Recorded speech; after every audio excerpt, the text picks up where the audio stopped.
Hello and welcome to the JB&M Sports Fanatic channel. Thank you guys so much for tuning in for this stream. Definitely going to be looking forward to this one as we get to see the Giants versus the Browns here for that preseason game. So this is going to be a good one. Really looking forward to seeing this preseason game. Understanding that both starting quarterbacks will not be suiting up for this one simply because the coaches opt to feel that they're ready for the regular season, so they don't necessarily need to play their starting quarterbacks. So this will be a good opportunity for both backup quarterbacks to go out there and play against more of the first team units. But this is going to be a good one, and I'm definitely looking forward to it as we have football on a Sunday, and each week brings us closer to the regular season. But definitely going to be looking forward to seeing how this is going to turn out today. The Browns and the Giants. Let's see. So the Browns, they have extremely high expectations as they shift for this upcoming season after the season that they put together last year. And then you look at the team that they have, obviously the strengths of this team. You think of the offensive line. You think of the running backs that the Cleveland Browns possess. Can Baker Mayfield take another leap forward and continue to be, more lethal in the pocket, because he's playing for a contract out there. So definitely this is going to be an important year for Baker Mayfield up there. And other than that, you're definitely going to want to pay attention to when it comes to the Giants. Obviously, we know that Daniel Jones won't be out there, but Mike Glennon, he's competing for that backup spot. And that's going to be one to keep an eye out for on this game as well, to see how he's going to do in that backup role. All Boston sports fan, thank you so much for joining the stream. Glad to have you here. Everything is going great. Nothing like talking football on a Sunday and all like that. And I know that we can't wait for the regular season, especially get to see them Patriots in full form in the regular season. All things are good, but glad to have you here. Hope everything's going well with you. Lewis, thank you so much for joining the stream again. Glad to have you. How's it going? How's it going? Who are we rooting for in this one, guys? Let me know who are we rooting for and what are we looking for out of this game right here. We understand that the starting quarterbacks won't be playing in this one, so we won't really get to evaluate, Daniel Jones versus this Browns defense or vice versa, but still a lot of good players out there to be seen early in this game, and I'm looking forward to it. As we're going to get ready for kickoff here coming shortly. And the Browns are going to be the team to kick it off. And the Giants will get the first snaps with the ball. So we'll get to see Mike Glennon early in this one. All right, so kickoff is on the way. And let's get ready for some more preseason football. And guys, I'm not sure which preseason games you guys have been watching lately and tuned in for, but we've had a lot of crazy things happening over the last couple of days. A lot of injuries really taking place in a lot of those preseason games. And that's always the risk that comes with playing preseason. But then again, whether it's preseason or regular season, anytime you touch the field, there's always a risk that you could get injured out there. That just comes with the sport of the game. But yeah, you hate to see all of these injuries, especially a lot of these injuries that tend to be out for a significant amount of period here.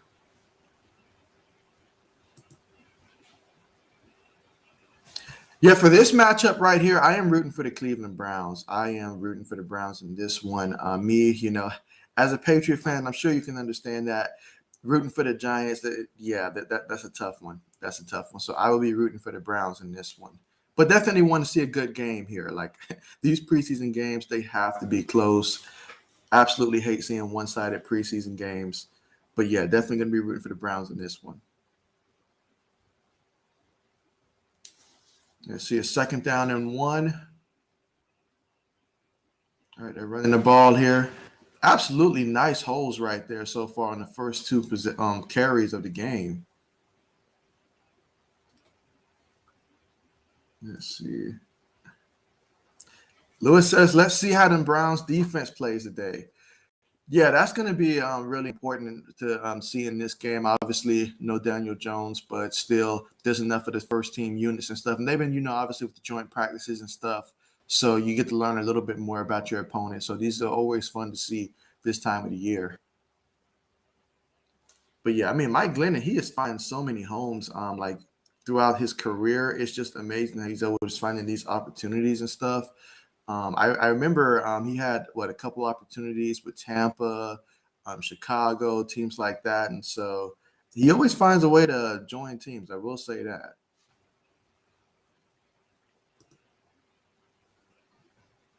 Let's see. All Boston sports fans says, me as well, going Browns. Okay, so everybody's here rooting for the Browns, I see. Also, we're playing the Giants this week. That's one. Oh, ooh, interesting. Interesting. Very interesting. And so, incomplete pass. That was a good read there. Yeah, that was just a little off there. But the Giants, they got a boatload of wide receivers, like, not even gonna lie. Like what they did at the wide receiver position to address that, they definitely made it a position of strength. I'm really looking forward to when I finally get to see Kadarius Toney, whenever that's gonna be, whether that's next preseason, whether that's the regular season. I'm looking forward to seeing how he's going to fit in with these Giants because they got a lot of wide receivers. Obviously, Kenny Golladay coming over from Detroit. Still got Sterling Shepard. They've got a lot of guys out there. So I want to see how he's going to fit in for these Giants.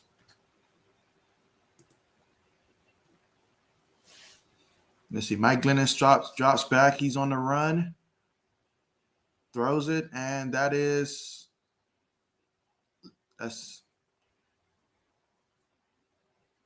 that's an incomplete pass, they say.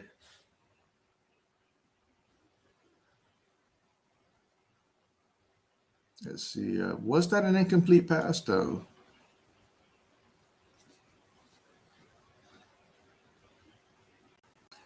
But yeah, guys, definitely let me know which games, because I know I covered, the Bears and the Bills game, but which of the later games in the day did you guys end up watching, and how do you feel about what took place? I mean, I know, Zach Wilson, he looked pretty good out there. I mean, going 9 of 11, 2 touchdowns, he looked really good out there in his short stint against the Packers and stuff. But obviously, it's just a preseason. But yeah, that was really good for him. Meanwhile, the Browns on this return, that was a nice return there. I thought that had some potential to go all the way. So now we get to see the Browns offense.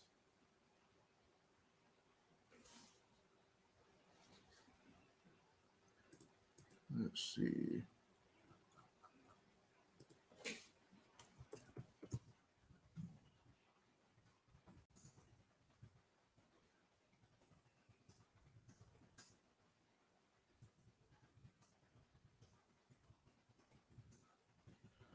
All right, just typing up a question here.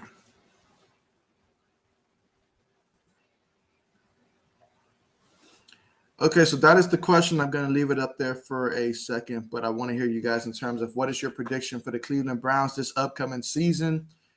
Clearly, the Cleveland Browns, they have a tremendous amount of talent. A lot of people believe that this is the year that they're going to win the division. I know last year they made the playoffs. They did very good, but they still did not win the division, so to speak. But there's a lot of expectations out there for the Browns to either win the division or compete for the division this upcoming season. So I want to hear from you guys. What are your predictions for the Browns in terms of their record, and how do you think the Browns are going to do this upcoming season? Definitely let me know in the chat section, and looking forward to seeing what you guys have to say. Now leave that up there for a second.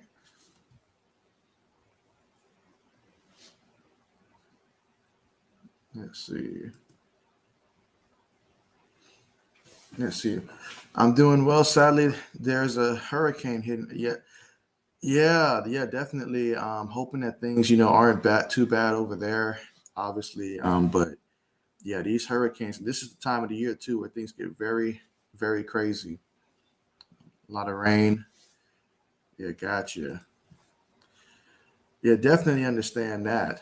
Most definitely. Let's see.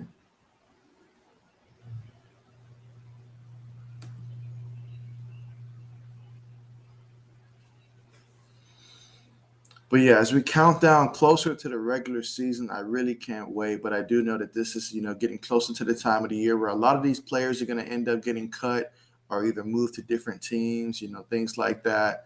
For these guys, they're out there fighting for dreams, whether it's trying to go out there and finally become a starter, move up on the depth chart, or just remain on the team.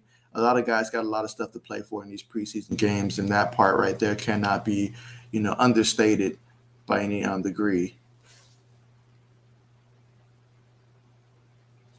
All right, let's see what happens. The Browns, it's a pass play. Pass is thrown.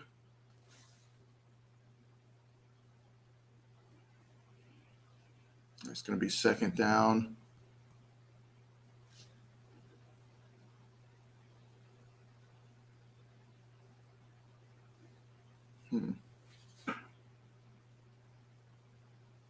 Let's see.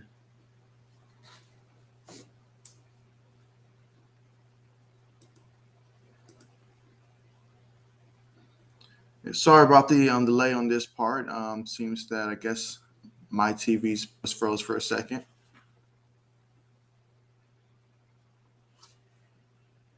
All right, that was scary there. My TV froze for a second, so I was like, oh no, maybe it's the weather. Okay, so all Boston Sports says maybe 12-5 for the Browns. I could see that being a possibility. The Browns are certainly a team that when you think about how they're built together as a unit, it really comes down to later in the season. I feel like they're definitely going to be a big threat because not only do they have one extremely talented running back, but they've got two, combination of Chubbs and Hunt. I mean, that's a very deadly combination. And late in the year, when the weather gets bad, and so everybody has to rely a little bit more on the ground than they probably did in the early parts of the season, that stuff comes into play. And so they're a physical team. We saw how they matched up against Kansas City last year. I mean, if it wasn't for the Chad Henne play, that really saved the game, well, clinched the game for sure for the Chiefs, I should say. The Browns, they very well could have taken that one. So the Browns, they should have very high expectations of 12-5. That seems about right, honestly, especially since you think about what Odell Beckham Jr. can bring to this offense if he's able to be healthy for the entire season. And goes out there and looks like I think how he's going to look. I think he's still got it, obviously. And, yeah, he can definitely be a guy that would really take this Browns offense to the next level. Let's see. Yeah. Hey, autocorrect does it to everybody. Believe me. Believe me. Yeah, so we have a little trickery here on the reverse by the Browns.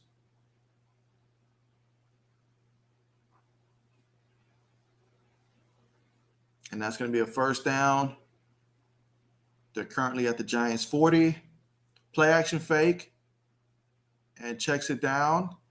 All right, so the tight end gains about a good 13 yards on that play. Give it to Case Keenum. And Case Keenum, he comes with a lot of experience. I remember a couple of times where he was with the Minnesota Vikings. I believe the Houston Texans as well.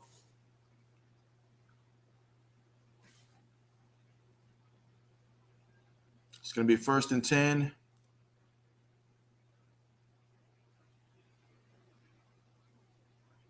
Yeah, this is a running play here. What a nice carry. And that goes to show that offensive line that I mentioned earlier for the Browns. That is certainly a strength of this Cleveland Browns team.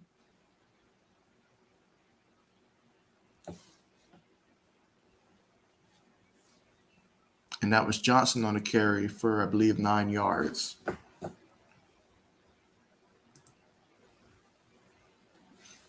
Let's see. Boston Sports says, I'm so upset we didn't try to sign Clowney. If we signed Jadon and Clowney, we would have a scary edge rushers coming fast off the line. Yeah, that definitely would be the case. That really would be the case. But, yeah, I get what you're saying for sure, most definitely. Whether we're talking Clowney or it would have been nice to add another pass rusher for sure. But when it comes to the Patriots, the only thing that I feel the Patriots still need at this point is a top-notch wide receiver. I mean, every day I'm constantly checking to see, whether it's looking on the Saints page or something like that, to see if there's any type of news of Michael Thomas, even though I know he's going to be out first couple of weeks of the season. Who knows what they're getting? But just the idea of potentially getting someone like that, if he's really having issues with the Saints and this just turns into and it escalates into something bad, the idea of adding a receiver like that to the Patriots unit, that gets me excited right there. But certainly another pass rusher, that would have just been icing on the cake right there. Icing on the cake. That's something that recently for the Patriots, they really haven't had those, I guess you can say, big time speed edge rushers over the last couple of years, really. up until obviously this year they added Judon, that added some speed, and they look a lot quicker in this preseason, because I know for years of watching the Patriots, if there's one thing the Patriots defense has usually been, it's usually slower than the rest of the league. But it seems like Patriots defense has gotten a lot faster, and that is a great sign. That is an absolute great sign. Meanwhile, it's 3rd and goal. Let's see if Case Keenum can lead these Browns into the end zone, or if the Giants defense will make a stop as they come on the blitz and Case Keenum steps up. He's on the run, and they get him. They get him, and he ended up losing maybe half a yard on that play for the sack. So that's a good stand right there, everybody. Giants defense. Speaking of the Giants, I'll go ahead and ask the question about the Giants. What are your projections for the Giants in terms of, 1, their record, and 2, where do you think they're going to end up when it's all said and done in the NFC East division? Will they win the division? Will they end up being 2nd, 3rd? Definitely let me know here in the chat. Definitely looking forward to it. Meanwhile, the Browns are going to go for it on 4th down. I mean, it's the preseason. Why not? Let's see if Case Keenum can do it. Offensive line picks it up. He throws it. What a nice throw, and an even better catch for the touchdown. That was a nice throw, but a really nice catch right there by Hodge to go up and secure the ball. And that's why you love receivers that have great hands, that can catch the ball away from their body just like that at its highest point. And so that was a great pass. Offensive line picked up the blitz pretty good. That was a good throw and an even better catch.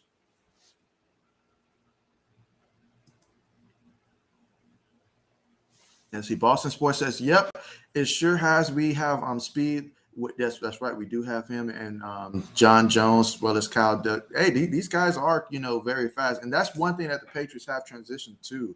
And so I do love that as well. And maybe Chase Winovich. Hey, I like Chase Winovich a lot. I really do. He's going to turn out to be someone special. And I think he's going to keep getting better and better and better as the years go on. That was definitely a great draft there by having him. But, yeah.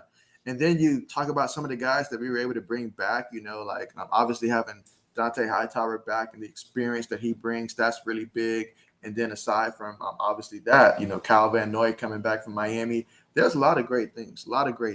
And then although last year with the opt-outs, that provided a lot of opportunities really for the Pats to continue to develop the rest of the roster. So some of these other guys like Adrian Phillip, of course, bringing him in, and we saw the type of production he had last year. So you still have a guy like that on the roster. And so there's just so many different pieces. And, hey, I'm telling you, Bill Belichick, he knows what he's doing. And Bill, do I trust? This man, he knows what he's doing. So I've got full faith that he's going to put it all together, and it's going to look very nice out there. But, yeah, back to the original question there about the Giants. Definitely let me know in the comments, guys. What do you guys think about the Giants this upcoming season in terms of their record and just their standings in the NFC East? Matter of fact, the entire NFC East standings in terms of who's going to be 1st, 2nd, 3rd, 4th. I'm all for it. Let me know in the comments, guys. Really looking forward to it, as there is nothing like talking football on a Sunday.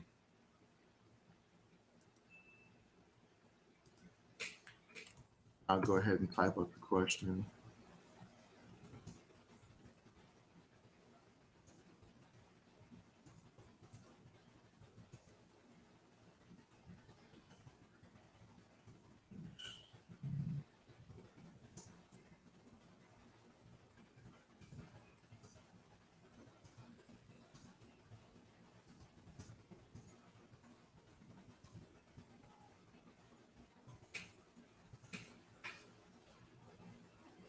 All right, there we go.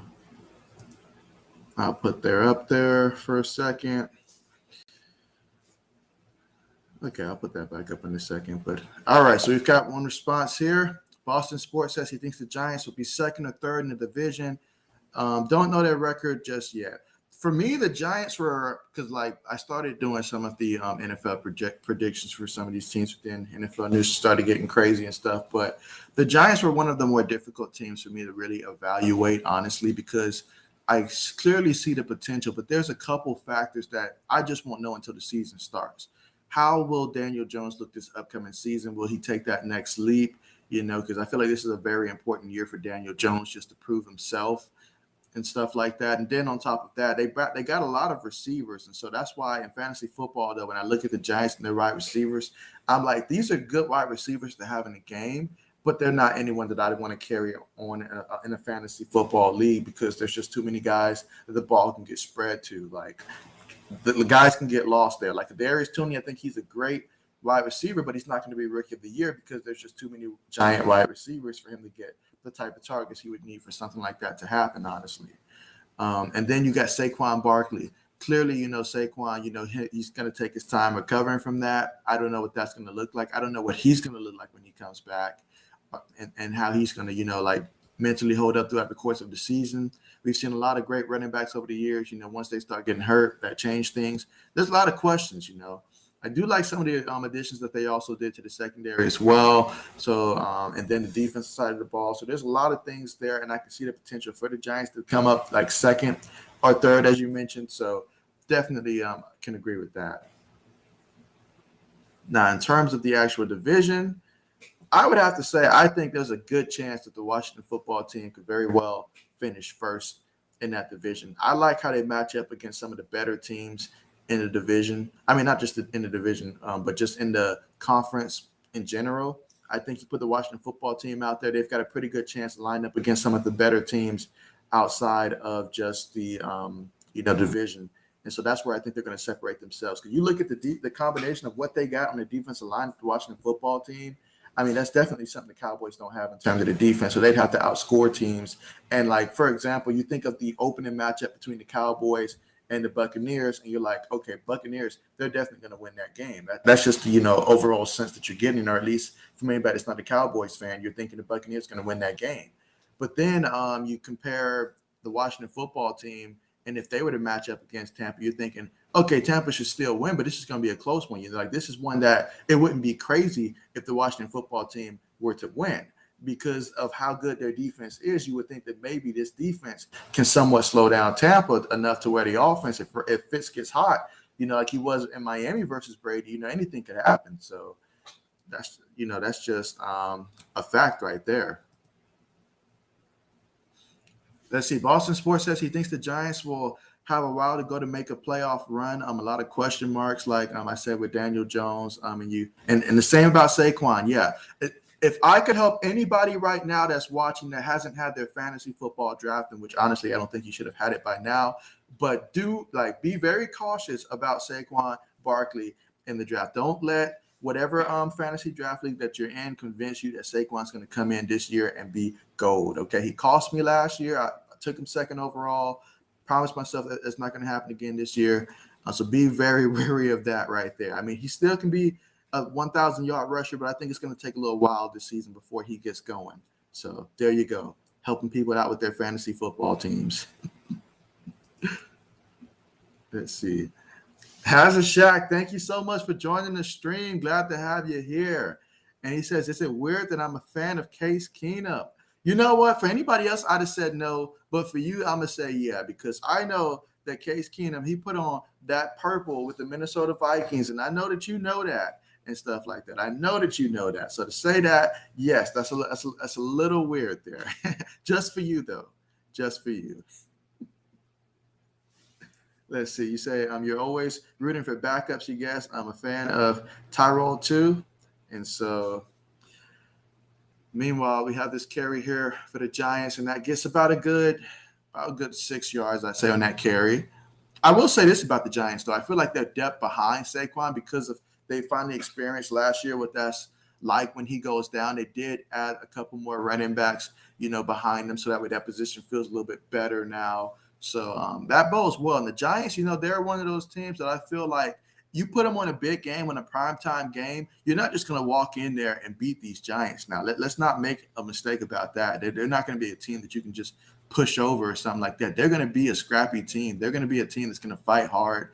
And, there's going to be some close ones. You look back to when they played Tampa last year in the primetime game. That game was extremely close.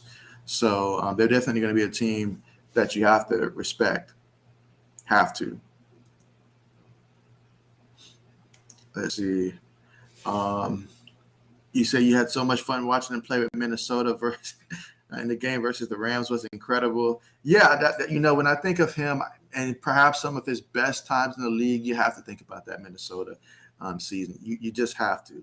Absolutely have to. I think I skipped this one. Let's see. You say, okay, Boston Sports says that injuries have played a big impact on Saquon's career so far. Hopefully he can stay healthy for everyone who picks him in fantasy. Yeah, I felt so bad for him last year. Like, obviously I was mad because like it was my first pick of the fantasy league. And I remember he had like a smaller injury he was just coming back from. And then that major injury kicked in, and it was just so heartbreaking to see. You hated for that to happen. I mean, I remember when it happened. I mean, I felt bad for him. And then when I recovered from that, I was like, wait a second. My fantasy team doesn't have a running back. And it led me to pick up James Robinson at the perfect time. So that worked out, picking up James Robinson. But still, that was a very scary moment. And you can only wonder what could have been. But yeah, definitely hope that he takes his time this upcoming season. Coming back, there's no need to rush it, of course. And then when he comes back, I hope he's 100%. Really hope he's 100% out there, because these running backs, it's so hard for them to make a case to get paid, because every time a running back starts to get paid or to get close to getting paid or redeem them a top-tier running back, injuries start kicking in.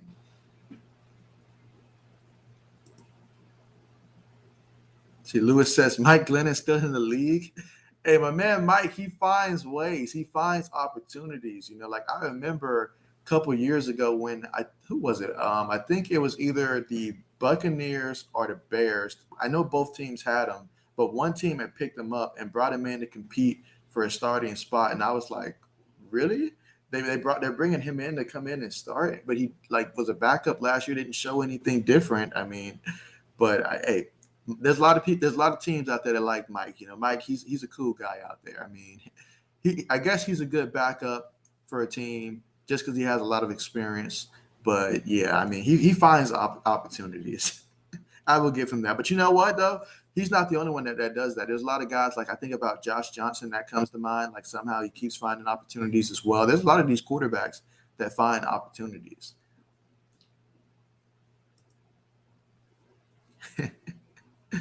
Matter of fact, since we're talking about backup quarterbacks today, give me a backup quarterback. Meanwhile, the Giants dive in for that touchdown over the top. And that was Booker. And so I believe is this the Booker that came over from the Raiders, I think. So yeah, that's a nice signing there. But yeah, tell me your favorite backup quarterbacks around the league. If it's one, just one. If it's two, I want to hear from you guys, your favorite backup quarterbacks in the league. We never get to talk about backup quarterbacks like that because they're the backups. And if you are talking about the backup, that means the starter's struggling. But tell me your favorite backup quarterback. And no, as a Shaq, you cannot say any rookie quarterback. So, no, you can't go Justin Fields for this conversation here. Meanwhile, they're about to kick the extra point. And we're all tied up 7 apiece. So that's what I'm talking about. A preseason game that's actually going to be remotely close. It's about time. It's the preseason game that we all deserve. One that's going to be close.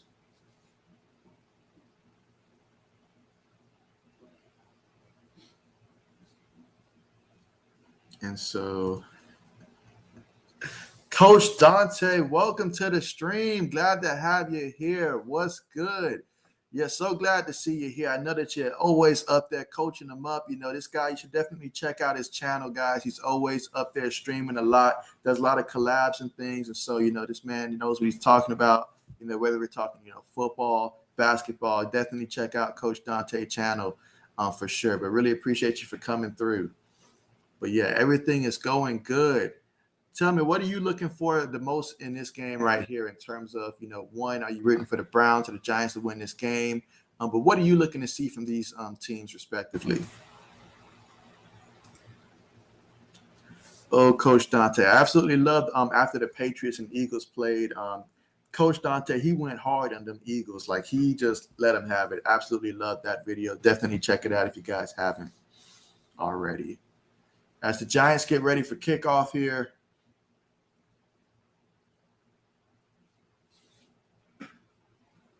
and now we're going to get to see another opportunity for Case Keenum. But I feel like, when it comes to Case Keenum, as well as Mike Glennon. These two quarterbacks right here, they've definitely come with a good amount of experience. They've had their fair share of starting opportunities. And if you have them as a backup, you know that these guys are capable of coming in and potentially winning the game for you here or there, honestly. So it's always great to have these guys there. Okay, so here we go.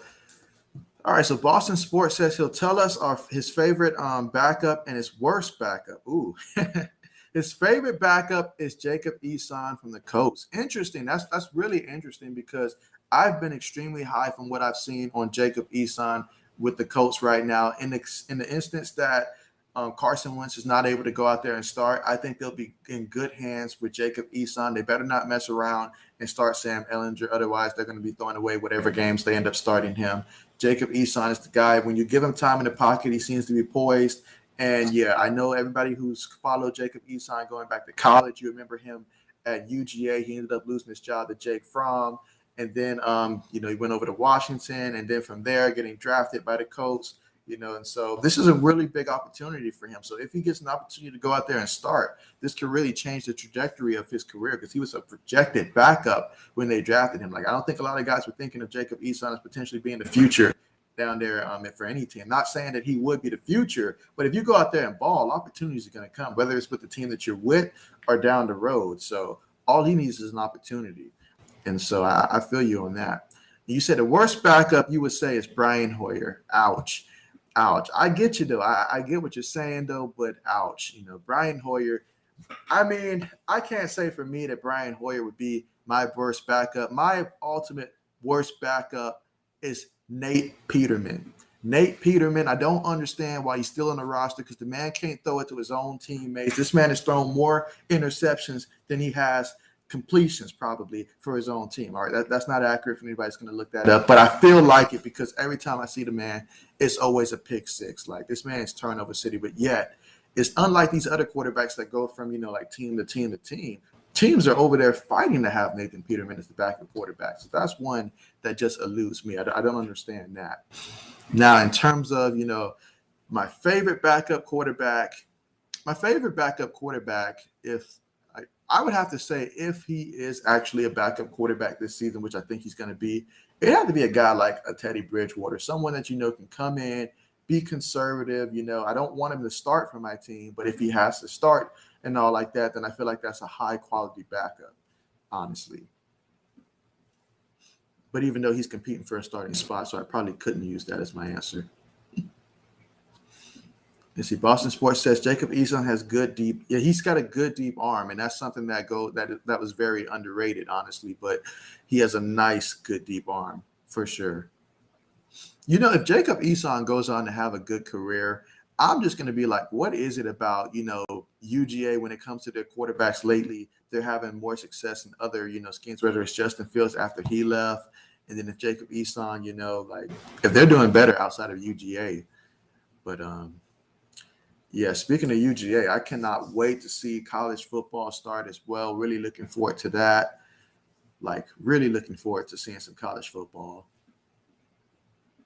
I do plan on streaming one of those. I believe next week will be the Fighting Illini versus, I think, Rutgers. I know it's two Big Ten teams that's going to be playing. I plan on streaming that game next Saturday.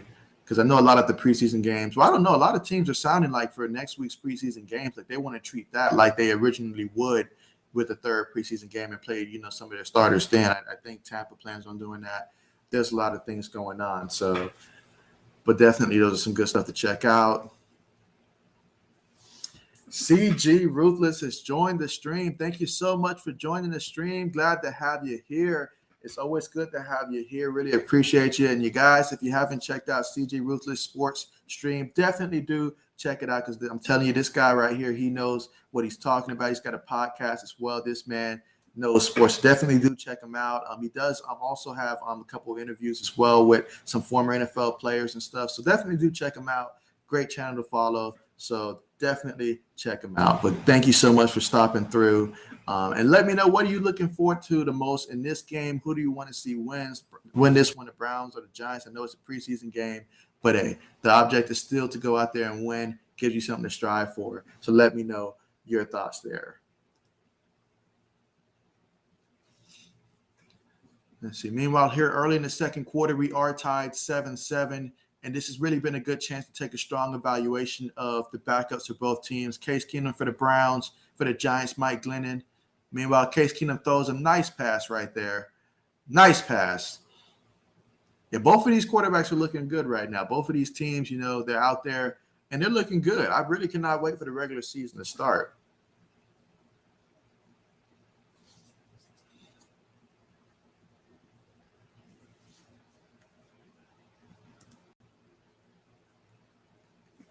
And we have Lewis here saying the best backup quarterback is Willie Beeman. Good old Willie. And let's see. I will say this, though. Having an extra game this season, I did like the fact that it was an extra game. I personally, obviously I'm not a player, so I understand the players. They certainly have their preferences as to who they prefer, like playing a shorter season. But for me personally, I wish it was an 18-game season, but just add an extra bye week, maybe even 2 if necessary, if that helps, makes it, a lot easier. But I would have liked to see an even number, when it came to 18 as opposed to 17 games. But, hey, I'm excited. A lot more football games. That's a win for the fans. Meanwhile, Case Keenum, he's dropping back, throws it, and that should be a first down. Yeah, that should be a first down. Let's see. Boston Sports says, yeah, Bridgewater is a good one, too, and Jake Fromm on the Bills is a good backup. It's weird to see him third string with Trubisky on the team now behind Josh Allen, and Stidham has good upside as well. Yeah, I feel like Stidham at some point is going to end up being a trade piece at some point. You just got to feel like it because, as you said, he seems like a good backup, and they've hyped him up enough to where that trade value would be there. You would think a team like Houston that loves, former Patriot players, that they would be interested, especially if things start going south down there. There's a lot of things, but honestly, yeah. And then you talk about Jake Fromm, he's in a good position right now. Just obviously, having Trubisky ahead of you, those are 2 quarterbacks that he can really learn from in his career. So we'll see how that continues to develop there for those former, UGA quarterbacks and stuff. But yeah, Bridgewater, very good. Speaking of which, Hude says, Teddy Bridgewater 4K ultra wide. Thank you so much for joining the stream. Glad to have you here. Definitely, I'm glad to have you here. Let me know, who are you rooting for in this game? Is it the Browns or the Giants? What are you looking forward to? But glad to have you here on the stream. You're always welcomed here, for sure. Says Teddy who? Teddy who? Let's see. Lewis says that he agrees the Bills have Trubisky with enough experience and hype. So, yeah, I mean, Trubisky, and that's one thing I will say, when I think about, like the Buffalo Bills throughout the years, they've done a pretty good job of getting pretty good quality, I think, backup quarterbacks, or at least backup quarterbacks that come in with some good amount of experience, even dating back to the days of, if you guys remember Kelly Holcomb, I know he used to be a Cleveland Brown, but I believe he spent some time on Buffalo as a backup quarterback as well. I mean, hey, when you have a good, solid backup quarterback, that does so much for you. And that's never been more important than it is in today's NFL, honestly, because now you have not just injuries to worry about. You've also got to worry about what happens, if somebody gets COVID, and not even if the quarterback gets COVID, just if he's in close proximity and they decide to keep him out. You just never know. So therefore, it's good to have a good backup quarterback that you can rely on that comes in with experience. And a team like Buffalo, with the team around you being so good, there's not much that Trubisky's going to have to do if he does have to come in for a game or 2. So he's certainly someone that I think can hold it down. He was a part of a team with the Chicago Bears that were able to make the playoffs in spite of. So, yeah, having an experienced backup, that is really huge. I cannot emphasize that enough. Let's see. Chase, thank you so much for joining the stream. Glad to have you here. And he says Giants, of course. Okay, yeah, so he's with the Giants here. And, hey, you definitely got to like what you're seeing from the Giants right now. I know Daniel Jones isn't in there, and I personally was hoping to see a little bit of Daniel Jones. I've yet to see I didn't get to see the Giants last week, so I really want to see how Daniel Jones has been doing. But obviously, if you're someone that follows the Giants, let me know, how has Daniel Jones been looking in camp? I know he's been looking a little bit bulky and stuff. It looks like he's been taking advantage of the weight room. Glad to see that, but definitely do let me know how he's been doing there. Appreciate you for joining. Let's see. As Shaq says, the Browns could go far this season. I'm excited to see them play this year with OBJ back. Yeah, the Browns, they are definitely one of those teams that I have in terms of what I consider to be a tier one type of contender in the AFC. Like, they have all the tools that it takes to make a Super Bowl run, in my opinion. Like, they're not just a team that's going to go deep in the playoffs. They have the tools. I absolutely love what they have. I love how their team is built. And that's one thing that I have to congratulate the Cleveland Browns on. I know for many years they were jokes around the league about them, but when they got it right, they built this team the right way. So I do love how they constructed this team. I love their 1-2 punch that they have in the backfield. Even their receiving core, which showed that even without OBJ last year, they were still a solid group. And then you add OBJ, that can be something special, because now OBJ is going to be locked in because the team, they're going to be, and meanwhile, what I'm saying, that Case Keenum throws an interception. But yeah, definitely having OBJ on top of what they've already got, that's just enough to add right there that they can really put them over the edge. Especially he's going to come in with the right mindset, because this team is now a winning team. This isn't and that's really the difference when he was with the Giants before, then obviously when things started to get a little testy, that's when he started to, just be different and stuff in terms of just being more of a distraction than focus. But when you have him on a winning team, OBJ, he's locked in and he's focused. And I know this man missed football. He hasn't been out there for a second. Let's see. Teddy says, in this game and on open for a tie game. Okay, so you're open for a tie, and I will always get what I want, and that's the right now first ever preseason tie. I will say this though, the NFL rules for how they did eliminate the possibility of having overtime in preseason, definitely understand that. They're clearly trying to make preseason a lot shorter now. And with all the injuries that we're seeing around the league, guys, it's absolutely crazy how they did that. So, but yeah, definitely them eliminating preseason means the increased odds of a tie happening. I thought we were going to see that happen a couple of times. I know when the Patriots first played against the Washington football team, I thought that game was potentially going to end up in a tie, but it didn't. So yeah, you said the Raiders cheated on the tie yesterday. I actually did not get to catch the Raiders game. So how did that end up going down? Honestly, that's one I probably need to check out myself. But yeah, I didn't get to see that.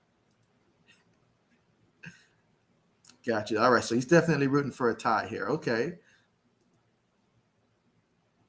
Let's see. Boston Sports says, I wonder if we did trade Stidham to the Texans, who we would get back. Like, would it be a quarterback for a quarterback or a positional player? It definitely wouldn't be a quarterback. I would like to think that perhaps, it would have to be a situation where the Houston Texans really needed a quarterback, first of all. So that would mean obviously no Watson or anything like that. And then in that type of scenario, obviously if Tyrod Taylor were to go down or something like that, then I think that's when that would open up a conversation for that potentially to happen. And in that case, maybe the Patriots would aim for a guy like, Kiki or something like that, the wide receiver for the Houston Texans, maybe someone on that caliber.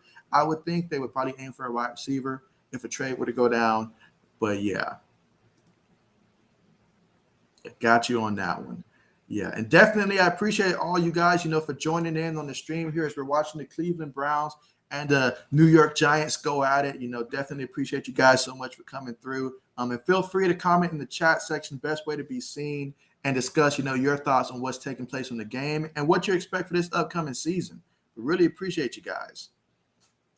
Let's see.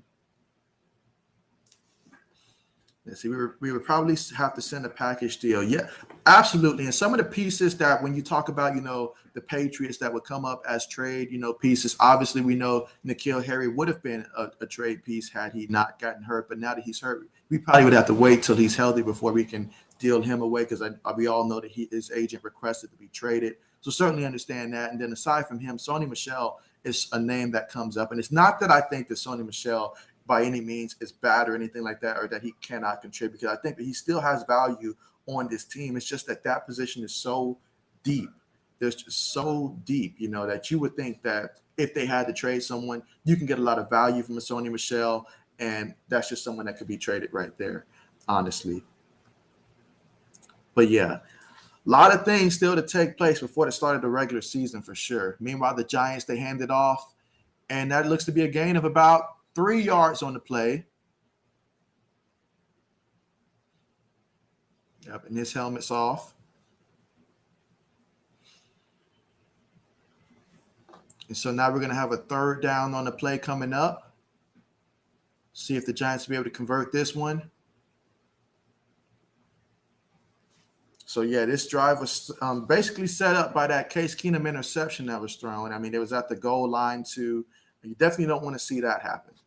But we know Case, I mean, he likes to throw it now. That goes back to his college days. He loves to air it out. Let's see. Mike Glennon, he's looking in the pocket. He throws. Completion, but he's looked to be about a yard shy. I say about a solid yard, maybe a yard and a half shy. Let's see if the Giants will definitely have to punt that ball. So the Browns defense holds up.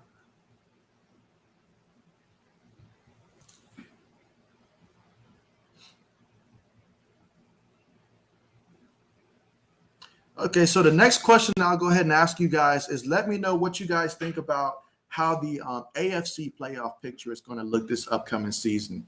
I know it's extremely early, but just your early take on everything that you've seen so far, your 1 through 7 spots for the playoffs for the AFC.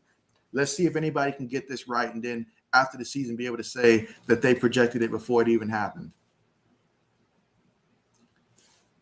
And when we come back, the Browns will be able to go out there, and Case Keenum will get an opportunity to go out there and redeem himself.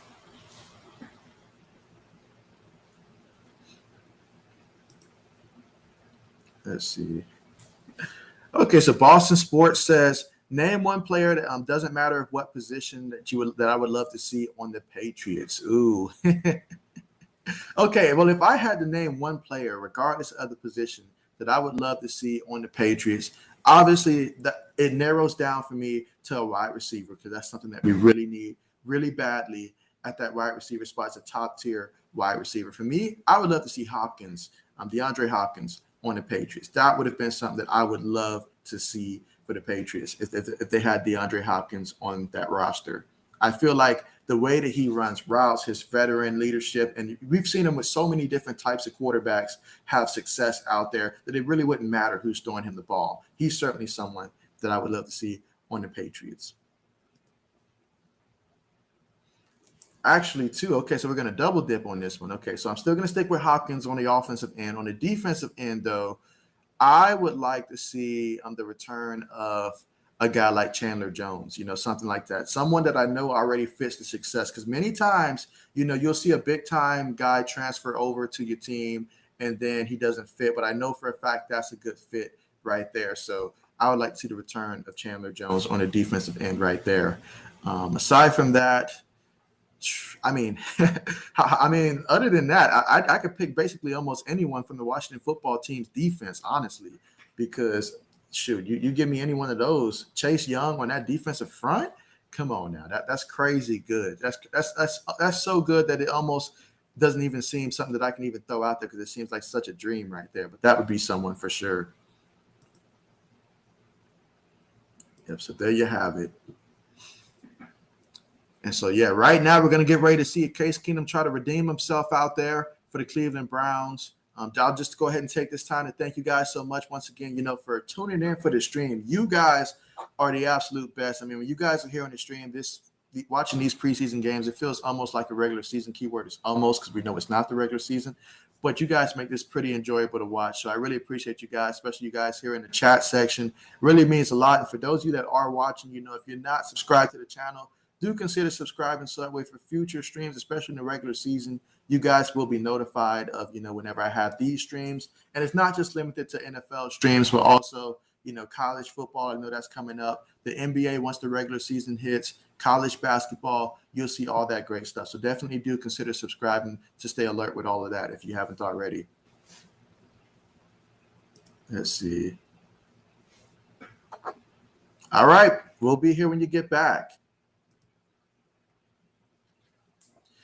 Oh, as a Shaq asks me the question here, that is a good question. Who do I think will be the MVP of the NBA this year? That is a good question. I honestly hadn't even thought about that one yet. There's just so many good potential fits. It really could be. But I got to say, it's going to be Giannis. It's going to be Giannis. I think Giannis is going to get it this year, and quite simply because it's not going to be a Laker because there's too many good players on the team. But we know Giannis, the way that he finished off and how he played in the playoff and how he does in the regular season. In the regular season, I mean, this man, he gets a lot of usage and stuff. And so now I think he's going to go ahead and get another MVP this upcoming season. So I'm going to go ahead and say Giannis. I think Joel Embiid's going to miss too many games this upcoming year for it to be him. He would have probably been my second vote. And so Luka would finish third. So there you go. I'm going to go ahead and stick with that. That's what I'm thinking. But definitely let me know what you're thinking. And, hey, if you want to throw Lonzo in there, I'm not going to laugh at it at all. I know Chicago's feeling real good right now. But let me know your thoughts there. Meanwhile, Case Keenum drops back on the 3rd and 5, and he gets drugged to the ground by 2 defenders. Oh, man, Case Keenum. Yeah, that was tough right there.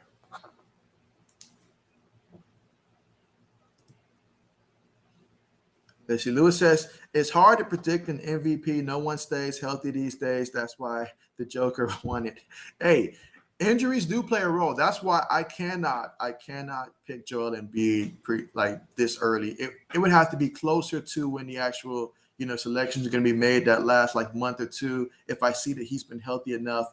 But that eliminates Joel Embiid right there. Just the simple fact that he won't be playing enough games. And now that we're going to be going back to the 82-game season and stuff, I know it's just, finally we're back to that point. And so, yeah, being healthy is going to be extremely important. Extremely important. You could throw Steph Curry up there as well, but yeah, I think he'd probably be probably just make top 5 in the voting. But yeah, definitely I agree with you on that one, especially this early. So, because we saw how injuries really altered a lot. We're talking MVP voting last year. We're talking playoff shoot. And then you obviously, LeBron's not too happy about not getting any first place votes. I mean, I'm a Lakers fan, but would I have voted for Bron to get a first place for the MVP? Nah, I wouldn't have. My vote would have went elsewhere. But certainly understand, everybody uses motivation in different ways. So I guess I understand that. But yeah, there's just so much to look forward to, guys. So much to look forward to. Just in a couple weeks, we'll have our great combination of college football and then obviously the regular season for the NFL. So football is about to really start meaning stuff. But yeah, definitely let me know, guys, in terms of your favorite college sports teams, because I definitely do want to get a feel for that. I know most of the videos that I post on my channel, they're typically, when it comes to football stuff, they're mostly about 98% NFL content. But definitely I want to get a stronger feel for everybody who is, subscribed to the channel. Which are your favorite, college football teams? Because that might make a difference some days in terms of which games I'll actually end up streaming, whether it's a Big Ten game, whether it's an SEC game, ACC game, stuff like that. Although I do plan on covering, different ones regardless, but it definitely does help to know which teams you guys are rooting for when it comes to college football, even college basketball. And with that being said, though, I think it's safe to say, though, this preseason game right here is definitely one of the better ones. I know that we saw a couple preseason games that was a little lopsided, especially the one that we witnessed yesterday that I streamed. That one was a little hard to watch towards the end there. But we did get to see Justin Fields there. But, man, Chicago's offensive line yesterday, they really let him down, especially on that hit that he took that just, his helmet went flying. That was a scary moment right there, watching that for Justin Fields. That was a really scary moment. Let's see. Boston Sports says, since I like the Patriots, do I like all Boston teams? The answer for that is no. The answer for that is no. I love the Patriots. That just is a very interesting story how I became a Patriots fan. I became a Patriots fan. I used to live in Miami, so obviously surrounded by Dolphin fans. And I didn't want to root for the hometown team. And then it just so happened the next team that they had played, this was at the very end of the season, week 17 of the 2002 season. Patriots and Dolphins are playing. Adam Vinatieri makes a game-winning field goal in the snow. All of a sudden, I'm a Patriots fan. That's how I became a Patriots fan. But in basketball, I love the Lakers. When we're talking baseball, I am with the Tampa Bay Rays. And so, although I don't too much watch baseball, but that's the team that I claim there. So, yeah, definitely not all Boston all around.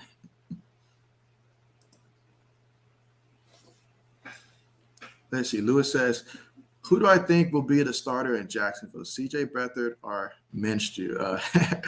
I don't think either one of them will be starting down there in Jacksonville, but between the two, it's definitely going to be Minshew. Gardner Minshew, he may overall end up being the starter for real. Like, Trevor Lawrence might, that's I know that everybody's assuming Trevor Lawrence is going to get it, but from what I have seen, now I haven't watched, them as of yesterday and all like that, but from the little bit that I did see, Gardner Minshew, he did look like, in terms of just the poise that he has, I feel like Trevor's still learning and stuff, and he seems like he might benefit a little bit more from sitting just a little bit, and by a little bit, I mean just a couple games, but obviously Jacksonville's probably going to put him out there and let him just go out there and do what he can do. But Minshew is definitely, there's a lot to like about him in terms of just being a cool quarterback, honestly. If he was a for sure backup, he probably would have been someone I could have chosen for favorite backups. Let's see, Boston Sports. Yep, definitely understand that. Hey, all questions here are welcome when it comes to sports. Let's see, Irish Shack says Minshew for sure. Bet. Yeah, and so, did anybody happen to see, because I saw a lot of this on my timeline and stuff, did anybody happen to see the play that happened with A.J. McCarron and how he happened to hurt his knee? I didn't actually see how it went down, and I didn't get the chance to check the video yet, but I know I heard a lot of it. So if anybody saw what happened and can, I guess, explain what happened, definitely would appreciate that here in the chat section. Meanwhile, the Giants have a first down, and we're still tied 7-7. So these are the best games, the games that are tied. All right, hands the ball off. I see a lot of space.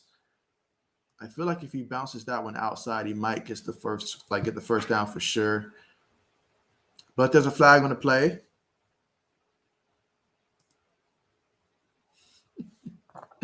Boston Sports says, I'm glad you decided not to be a Dolphins fan. Hey, it was a very good decision, honestly.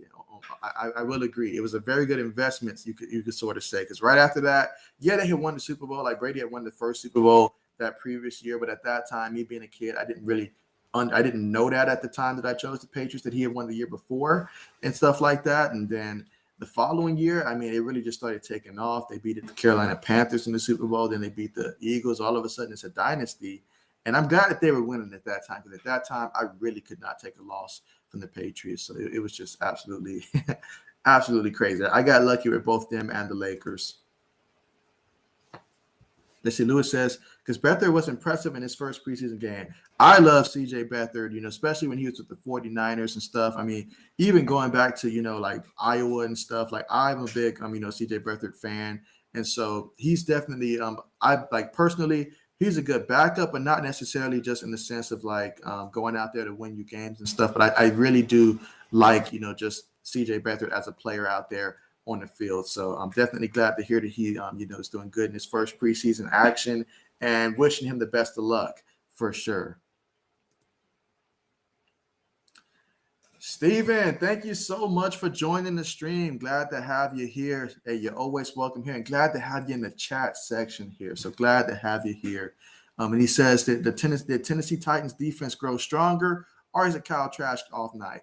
I would have to say it's probably just Kyle Trask learning there, but I do think that, the Titans defense could be definitely improved. If you look back at what they were 2 years ago, it's not all that crazy to think that they could, revert back to that. Obviously, Tennessee made a lot of changes in the secondary.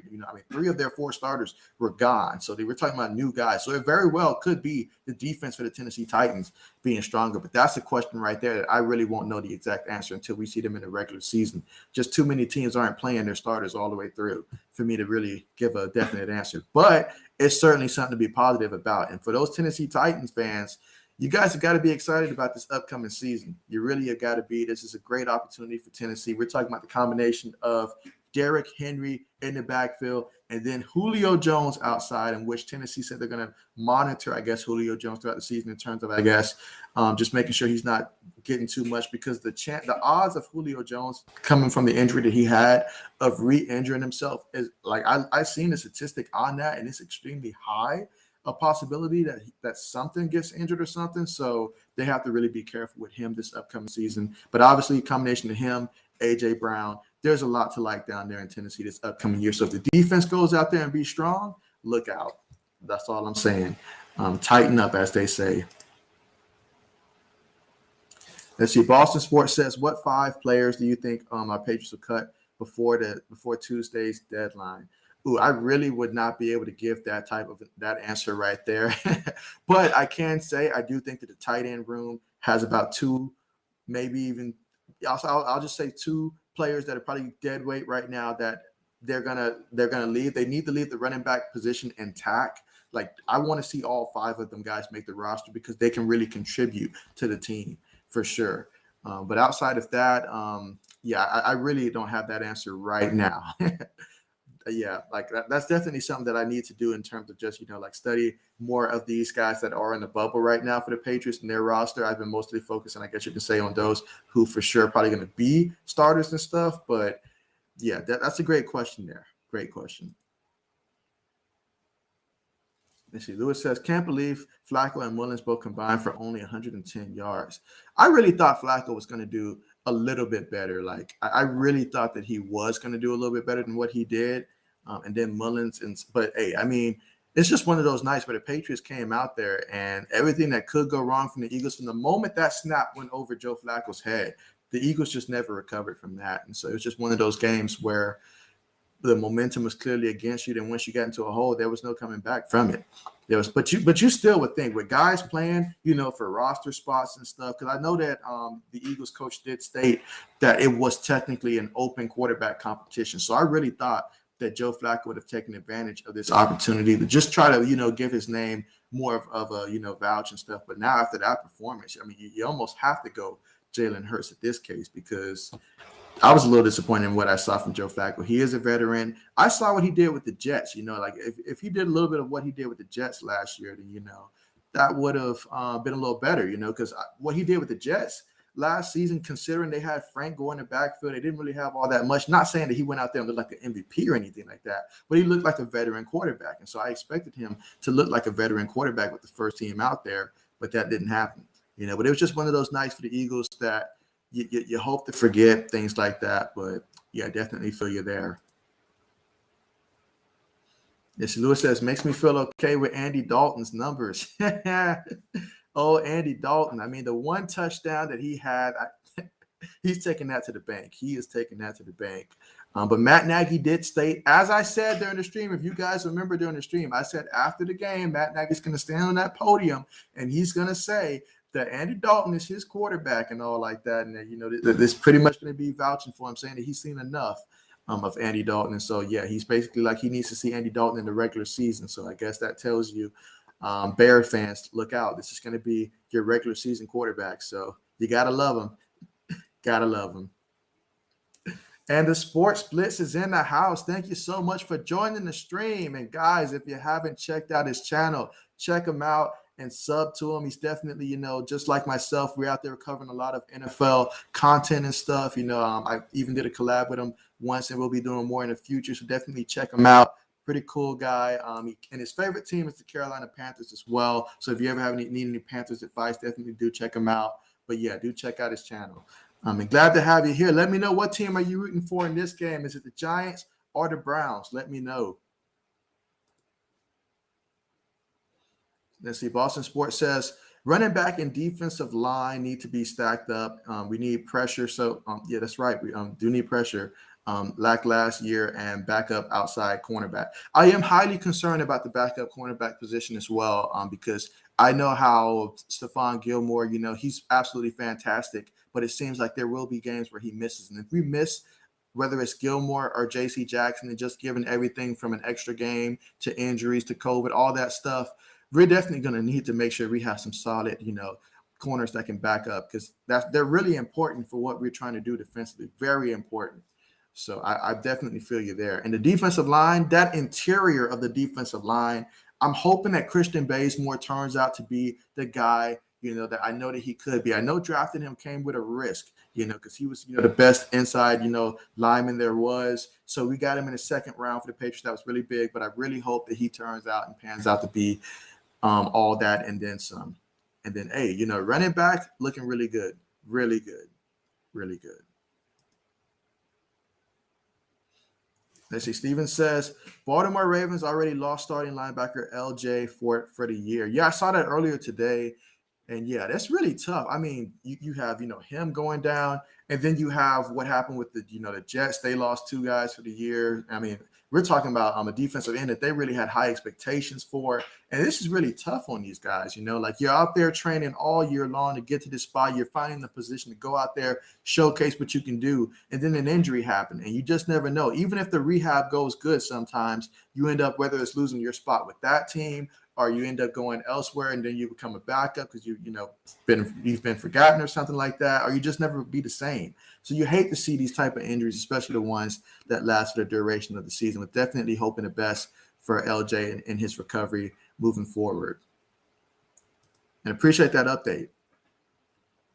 Let's see, the Sports Blitz is like, oh yeah, I am really enjoying this game right here. I mean, guys, those of you that were on yesterday's stream, you guys saw how one-sided that game was between the Bills and the Bears, and it was just really hard to watch, especially when I saw Justin Fields out there taking hits because the offensive line was not protected. That was hard. Speaking of hit, Case Keenum he got hit on that one, but that's definitely an incompletion there. But yeah, I am definitely enjoying the game. Thank you so much for asking. Let's see. Since no starters are playing, you say you think you're rooting for the Giants. Okay, so I believe that's the second person so far that said they're rooting for the Giants. So far, I think the Browns still outnumber the Giants in this one. But yeah, I'm honestly hoping for a very good game for this one. I want to see both teams, get a real good evaluation for both teams. That's going to really help me understand where both of these teams are at in terms of some of their strengths and weaknesses, who may make the roster, who won't. But hey, I'm just glad to see some football, guys. Like I really am, and I cannot wait for the regular season to start. I know we've got one more week of preseason, and then that following week, we'll be letting teams, I guess you can say, all essentially have a bye before we start the regular season. But yeah, then we've got the Cowboys and Buccaneers, and I'm definitely going to be streaming opening night, the Buccaneers and the Cowboys. I'm definitely going to be streaming that game, so you guys know now in advance to look forward to that. And those of you that are, subscribed to the channel, you will be notified when I put that link up there. But definitely I will be streaming that game, as we're going to see if Dak Prescott's going to be out there. Everybody's saying that he's going to be out there, but he's also not out there practicing like he needs to be. And so, yeah, we'll definitely be doing a live stream for that one. And I'm excited for the regular season to get on the way. We first got to get there, though. Let's see. Boston Sports says, Gilmore and J.C. Jackson on one more year. Hopefully they can re-sign them, and then they should look to draft Derek Stingley, perfect backup from LSU. Ooh, nice right there. Nice right there. And yes, I am very concerned. Me knowing how Patriot negotiations typically go with cornerbacks, once they're already in their prime and stuff, I'm highly concerned that we won't be able to bring back a guy like Gilmore. J.C. Jackson, we might be able to retain. I don't think we'll lose them both. So maybe J.C. Jackson may be the one that they keep. But I'm really going to be interested in seeing how next offseason is going to go with the cornerback position in terms of who we're going to be able to retain. It'd be nice to keep them both, but we'll have to see how that plays out. And so Lewis says, who's going to win the NFC West this year? That is a very good question, because if you ask me once a week, I probably would change my answer a couple times, honestly, just to be honest, because it's constantly changing in my mind. But right now, I would have to say the NFC West, how competitive they are. Right now, I mean, because I had the Rams. I really had the Rams going as the team for the NFC West for me this year until Cam Akers went down. And then, because that division is just so close, an injury like that could really change a lot of things. And so right now, I feel like if the 49ers can be healthy, they're certainly going to be up there competing with the Rams. And you've got the Seahawks as well. But I really feel right now, if I had to pick, I'm probably, and even as I speak, I'm still making up my mind now. I'm probably going to say that I would lean towards right now I'll lean towards the 49ers right now. I will lean towards the 49ers right now. That was very tough. Honestly, that was very tough to pick. But yeah, 49ers, if they can stay healthy this year, that was obviously their biggest issue, is not being healthy. But if they can be healthy this year, they definitely have the talent to win that division. They certainly have the coaching staff. They have the experience to do it. Think about where they were 2 years ago. But the Rams, they're going to be right up there as well. The Seahawks, as long as you got Russell Wilson and the receiving core they got, you're going to be up there. And I think the Cardinals, they're a better team than a lot of people think they are. So, but that's a very good question. Let's see. The Sports Blitz says, I don't care too much who wins, since again starters aren't playing, but you like Joe Judge. Joe Judge, never forget, how the Giants ended up making him the head coach. Basically, Bill Belichick's like, look, if you're looking for a head coach, leave my coordinators alone. Go take Joe Judge, basically, But Joe Judge, some of the best coaches are the ones that come from being special teams coaches. I will say that. I don't know how that correlates quite exactly, but the best coaches in the league, they're special team. They were special teams coaches, and so yeah, that's good there for the Giants. They have Joe Judge, and so we'll certainly continue to see. I know that things have been pretty intense down there for the Giants throughout camp. So I'm really looking forward to seeing what they're going to look like this upcoming season. Let's see. Boston Sports says interesting. I hope for some players for Patriots to draft or sign and doesn't happen a lot. Oh, yeah, don't get me started on the draft. Do not get me started on the draft. There were plenty of times, because I remember, dating back to when the Patriots had receivers like Rashae Cardwell, guys like that, and they ended up drafting Chad Jackson. And I wanted to draft Santonio Holmes in that draft, which, looking in hindsight, probably would have been right if we followed me, go with Santonio Holmes, but we went with Chad Jackson. That didn't work out. N'Keal Harry, and I thought it was a good pick when we took N'Keal Harry at the time. If I'd known what I know now, then that would have been different.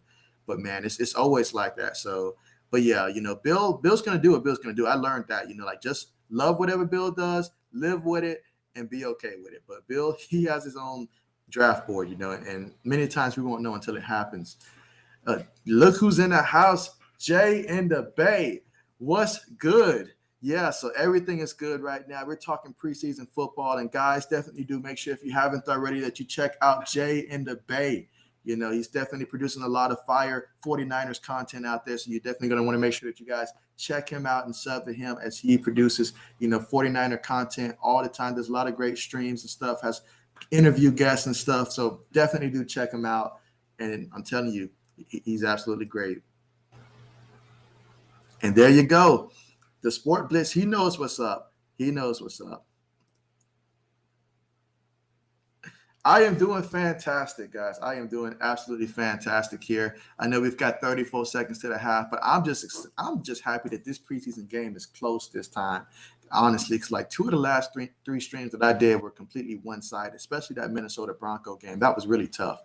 So I'm really just excited. I mean, all of you guys here in the chat, this is making it, like a really amazing stream. So I'm really excited about that. And yeah, it's a Sunday. So definitely glad to be watching some football here.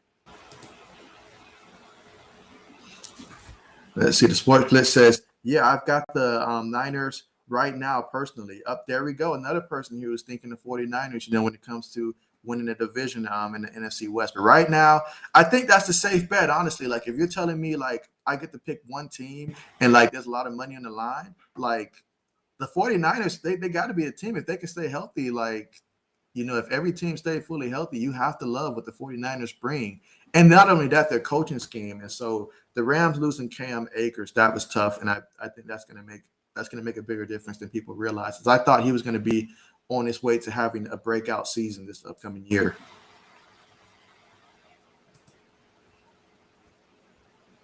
Let's see. Boston Sports says, Jojuan Williams is doing good in the preseason. Doing outside corner, sort of shutting down Devontae Smith.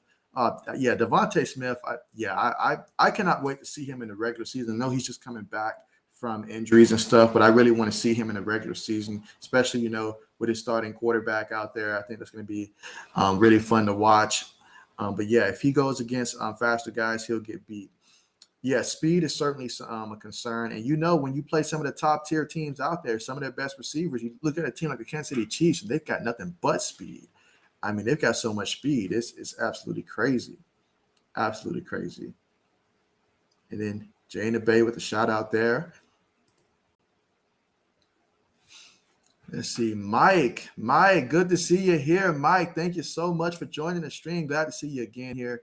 And yeah, who plays today? I'm covering right now the Giants and the Cleveland Browns as we're almost at halftime here. But the score is tied 7-7. So we're looking at a much closer game than what we saw yesterday with the Bills and the Bears. But yeah, definitely appreciate you for coming in to stream. And yeah, this is a very, very exciting stream, guys. Really glad to have all of you guys here. It's like I got the whole band here, basically. And so there we go there. Let's see, Mike says, what were Patriots' key losses and additions with focus on, the draft? What do I know about the Dolphins' key losses and additions? When I think of the Patriots and their key losses, and perhaps, Boston Sports could definitely help me out with this one here. But what comes to loss, like key losses and stuff, obviously Patrick Chung, he retired. I know he sat out last year, but I still consider that to be a loss in the secondary because, we definitely could have used him this upcoming season as well. You look at, we lost Jason McCourty, the brother of Devin McCourty.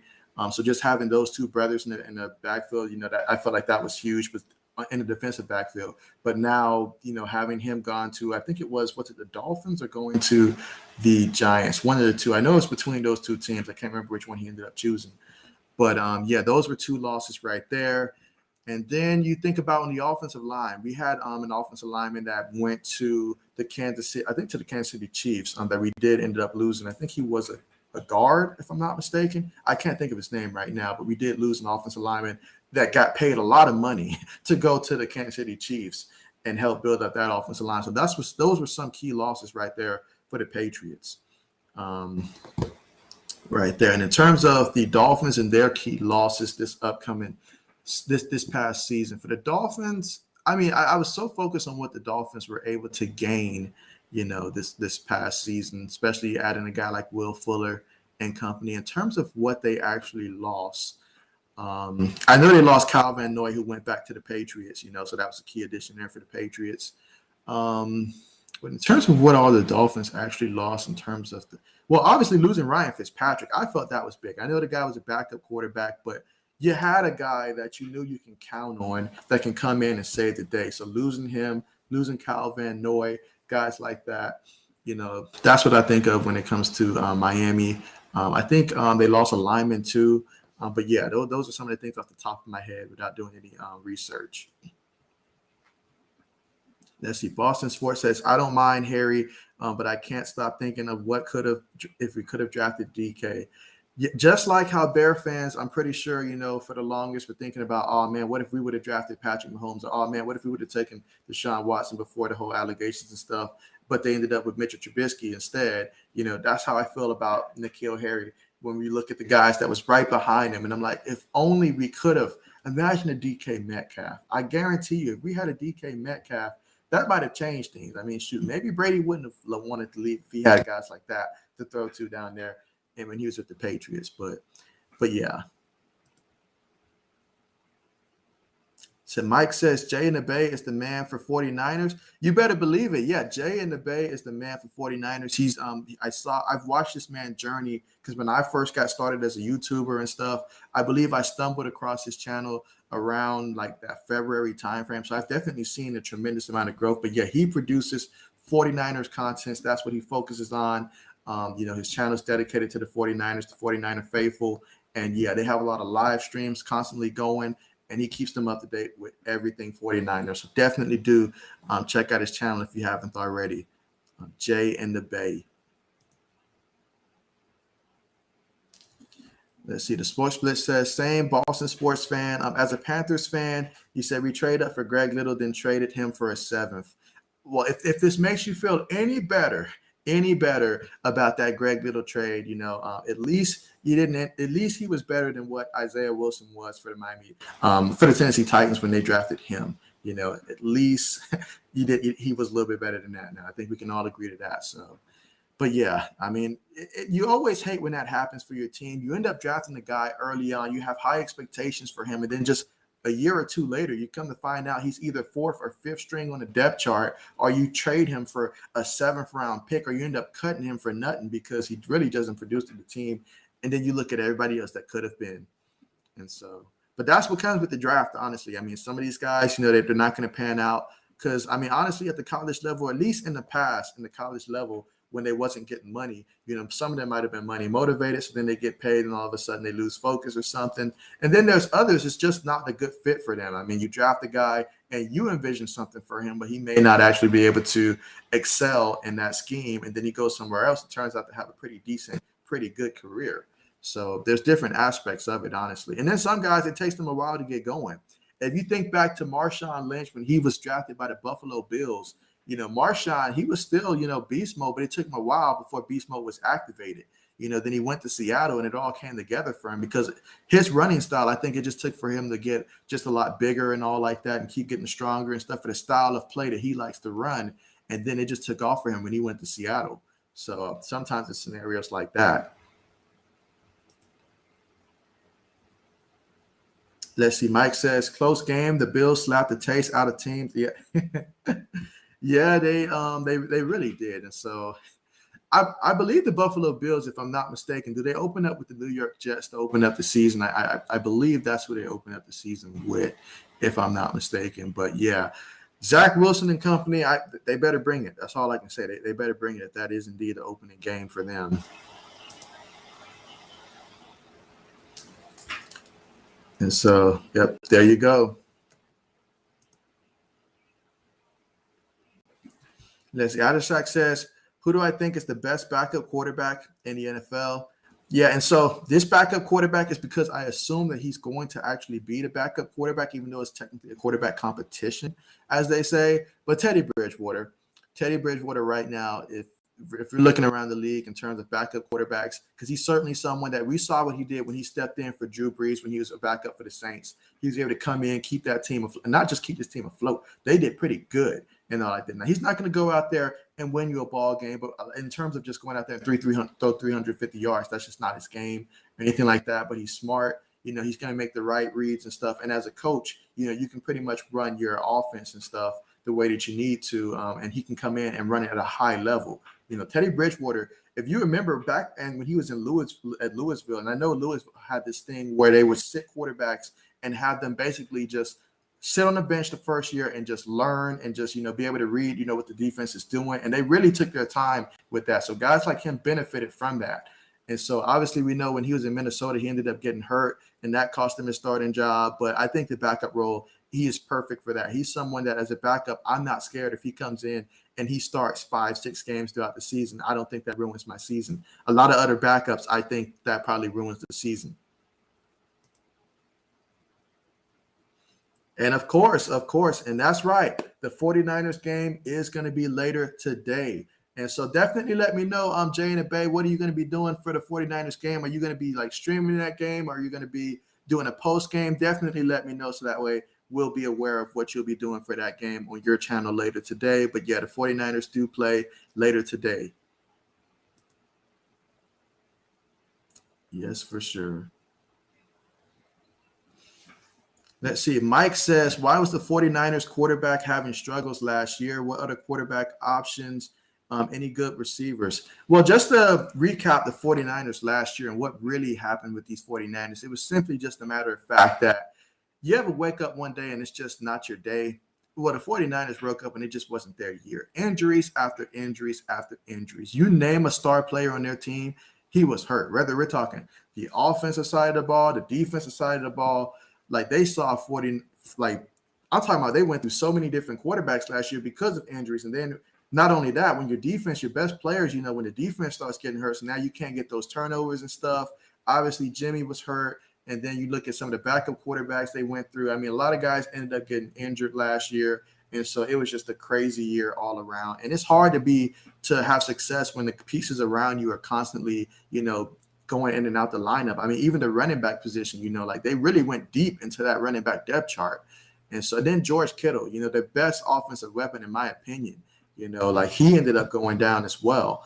And so, yeah, it was just really tough for the 49ers. And that's why they struggled there. And in terms of wide receivers, they still got guys like Brandon Ayuk down there. So they've got two quality wide receivers down there for the 49ers this year that I think are capable if they pass the ball enough to where they can exceed 1,000 yards receiving. Now, they could use a third wide receiver, and maybe Jane and Bay can speak to, like who is that third option for the 49ers, or at least what it's going to look like in terms of who's stepping up for that third option right now. But they've got two solid wide receivers right now. It's just a matter of having their quarterback be healthy, whether that's Jimmy Garoppolo being healthy throughout the season or whenever Trey Lance gets his opportunity to go out there and shine, if he can remain healthy. But they definitely do have the pieces. I'm telling you, the 49ers have the pieces. It's just they have to stay healthy.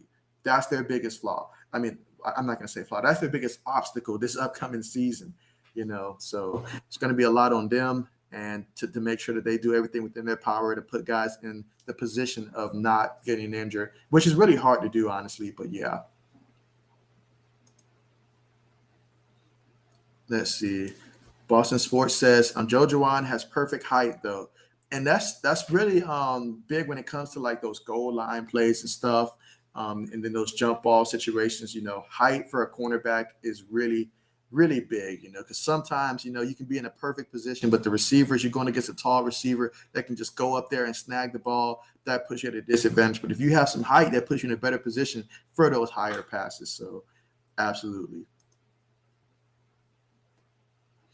Let's see. Isaac Shack says that he don't like Teddy Bridgewater as a starter, but he's definitely a top tier backup quarterback. And I think that's the general consensus around the league at this point, is that you want to have a guy like him as your backup quarterback. The only problem is he does such a good job as a backup quarterback that some team the next year is going to be like, oh, we're going to bring you in for a starter.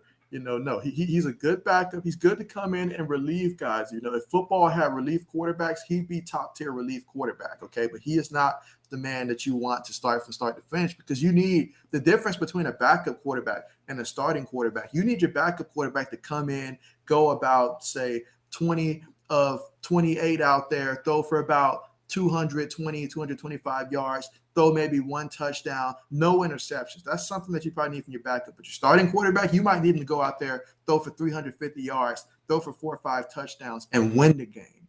Backup, just don't lose it. Keep you in the game. Make the important 3rd and 5 passes when they need to be made.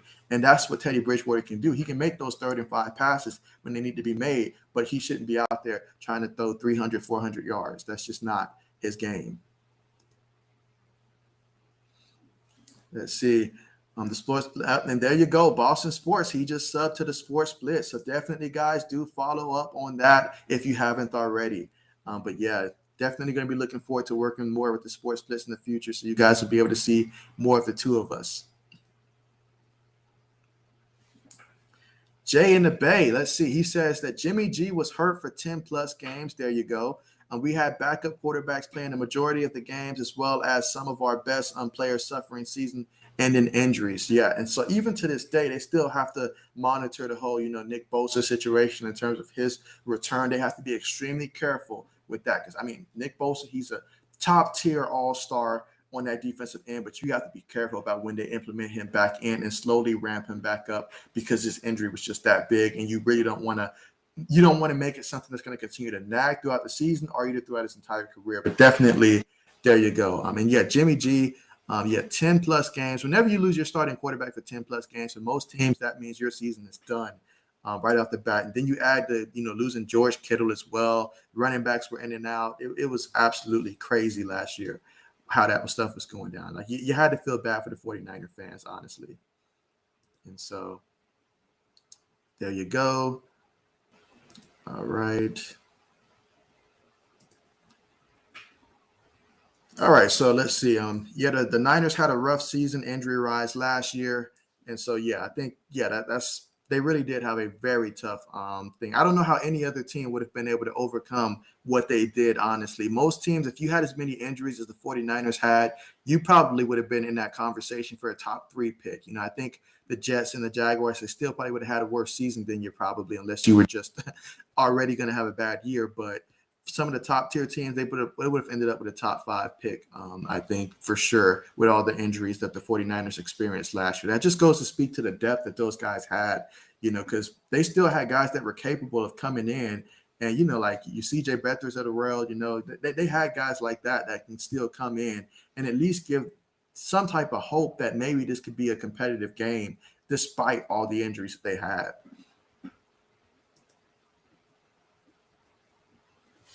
Let's see. Jay in the Bay says that we're riding with Jimmy G, Trey Lance, and Nate Studfield.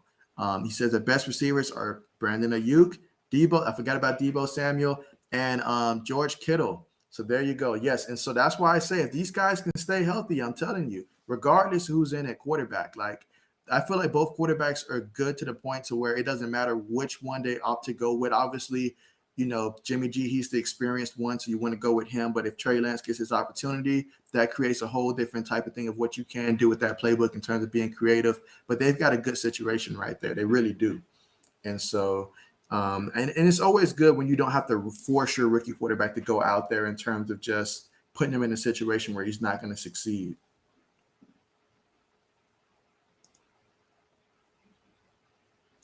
Let's see. Mike says that he means last year gives him nothing after I pointed out. Let's see how many players stayed out last year. Cam had to learn the new offense, so it's a mystery. Yeah, that's definitely going to be one of those things where it's just a real mystery until we actually go out there and see how it's going to look. Like when it comes to a team like the Patriots and stuff. So definitely that's one of the parts. But hey, I'm excited about it. Like I'm really excited about this upcoming season because I know. Last year, I know what we saw in Cam Newton before the COVID thing, and then what we saw after the COVID thing. And then if we see Cam go out there and struggle, I've got complete confidence that Mac Jones will be able to come in that scenario and take over. So I think that the Patriots will be in a good situation. And it comes down really to a lot of the times just how does your schedule work out? Who are you playing at the time, and are you better than your opponent? Plenty of times we see teams make the playoffs, not so much because they were probably one of the best 6 or 7 teams, but because their schedule was one of the easier ones. And so definitely the schedule plays a huge factor as well, But yeah, it's going to be an exciting season, though. Got to love those mystery teams. You got to. Let's see. Bills fans ever wish we had Metcalf? Yeah, everybody wants Metcalf because Metcalf is something special. I tell you that he is something special. I can hear you. I could imagine that, Mike. I could really imagine that, honestly. But yeah, like some of those teams, like some of those draft picks, like there were times where I was definitely wrong, screaming at my TV wrong. It wasn't necessarily for my Patriots though. Like I remember when Dwayne Haskins was in the draft, and then me being an Ohio State fan, and when I saw the Giants, they went Daniel Jones, and then I was like, why didn't they go with Dwayne Haskins and stuff? So that time, I may have been in the wrong, although Dwayne Haskins, he's looking good with Pittsburgh. So maybe that's just a better situation, even though he's a backup, but he's in a good situation now.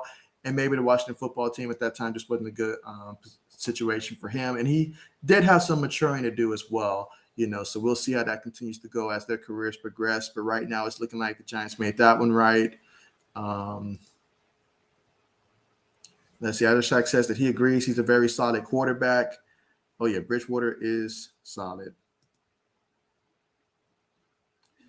Let's see. Boston Sports says if we drafted DK, we would have been – that would have been a steal of the draft. You're right. If we drafted him, Brady probably would have stayed if he knew that we had DK. Yeah, because DK, if I'm not mistaken, he went to work, I believe, as a rookie. Correct me if I'm wrong, but I think he immediately once he came into the league, he was having success right that first year. And so if Brady saw stuff like that, then I think that would have given Brady enough incentive to remain with the Patriots. But at that point in time, he didn't have a tight end. He was throwing to Benjamin Watson that season. Old man Watson. He was throwing to Benjamin Watson that year, in which Benjamin Watson was considered an upgrade from what we had last year. No doubt about that. Julian Edelman was still there, but Jules, he kept getting hurt. So, I understand his decision to go to Tampa Bay. Really did. And so let's see. Mike says, Greg Little from the Panthers, was he good? And don't you think Panthers should have played Darnold more in the preseason? Well, I certainly would have liked to see Sam Darnold, play more, especially since he's on a new team. And we know the struggles down there in New York just because of obviously the talent and stuff. I would have liked to see more of Sam Darnold, in the preseason. No doubt about that. And in terms of Greg Little, he didn't live up to the hype for the Carolina Panthers, but that doesn't mean that he can't turn out the workout for, the Miami Dolphins there in that situation. Time will tell, though, but it's just one of those situations where I guess he didn't live up to what the Panthers' expectations were, and that's why they ended up trading for a 7th-round pick there. But, hey, we did see some good players get traded for basically nothing. I know Jacksonville ended up trading one of their linebackers, I can't think of his name, over to Pittsburgh for basically nothing. And so I was very surprised that went down. And I was looking to see if maybe something happened off the field or anything that made that happen. But don't take my word for it. Let's take the Sports Blitz because he's the Carolina Panther fan. And he says, Greg Little was terrible. He said had plenty of chances too. So there you go. I personally hadn't watched him. I guess you can say necessarily play for the Panthers. So yeah, I wouldn't know. But yeah, the Sports Blitz, he's the Carolina maniac over there, so he would know. And he says he was terrible. And so yeah, definitely yeah, and that just goes to show a lot of times, like as you pointed out that I did mention earlier, Marshawn when he was in Buffalo wasn't that good at all. Wasn't that good at all. He was getting stuffed in the backfield. There wasn't a lot of holes there. But when he had an opportunity to go to Seattle, it just was a better fit. And honestly, it just took him some time for, I guess, to continue to get that strength that he's going to need to play his style of football. And then it all came together. Like beast mode got activated down there in Seattle.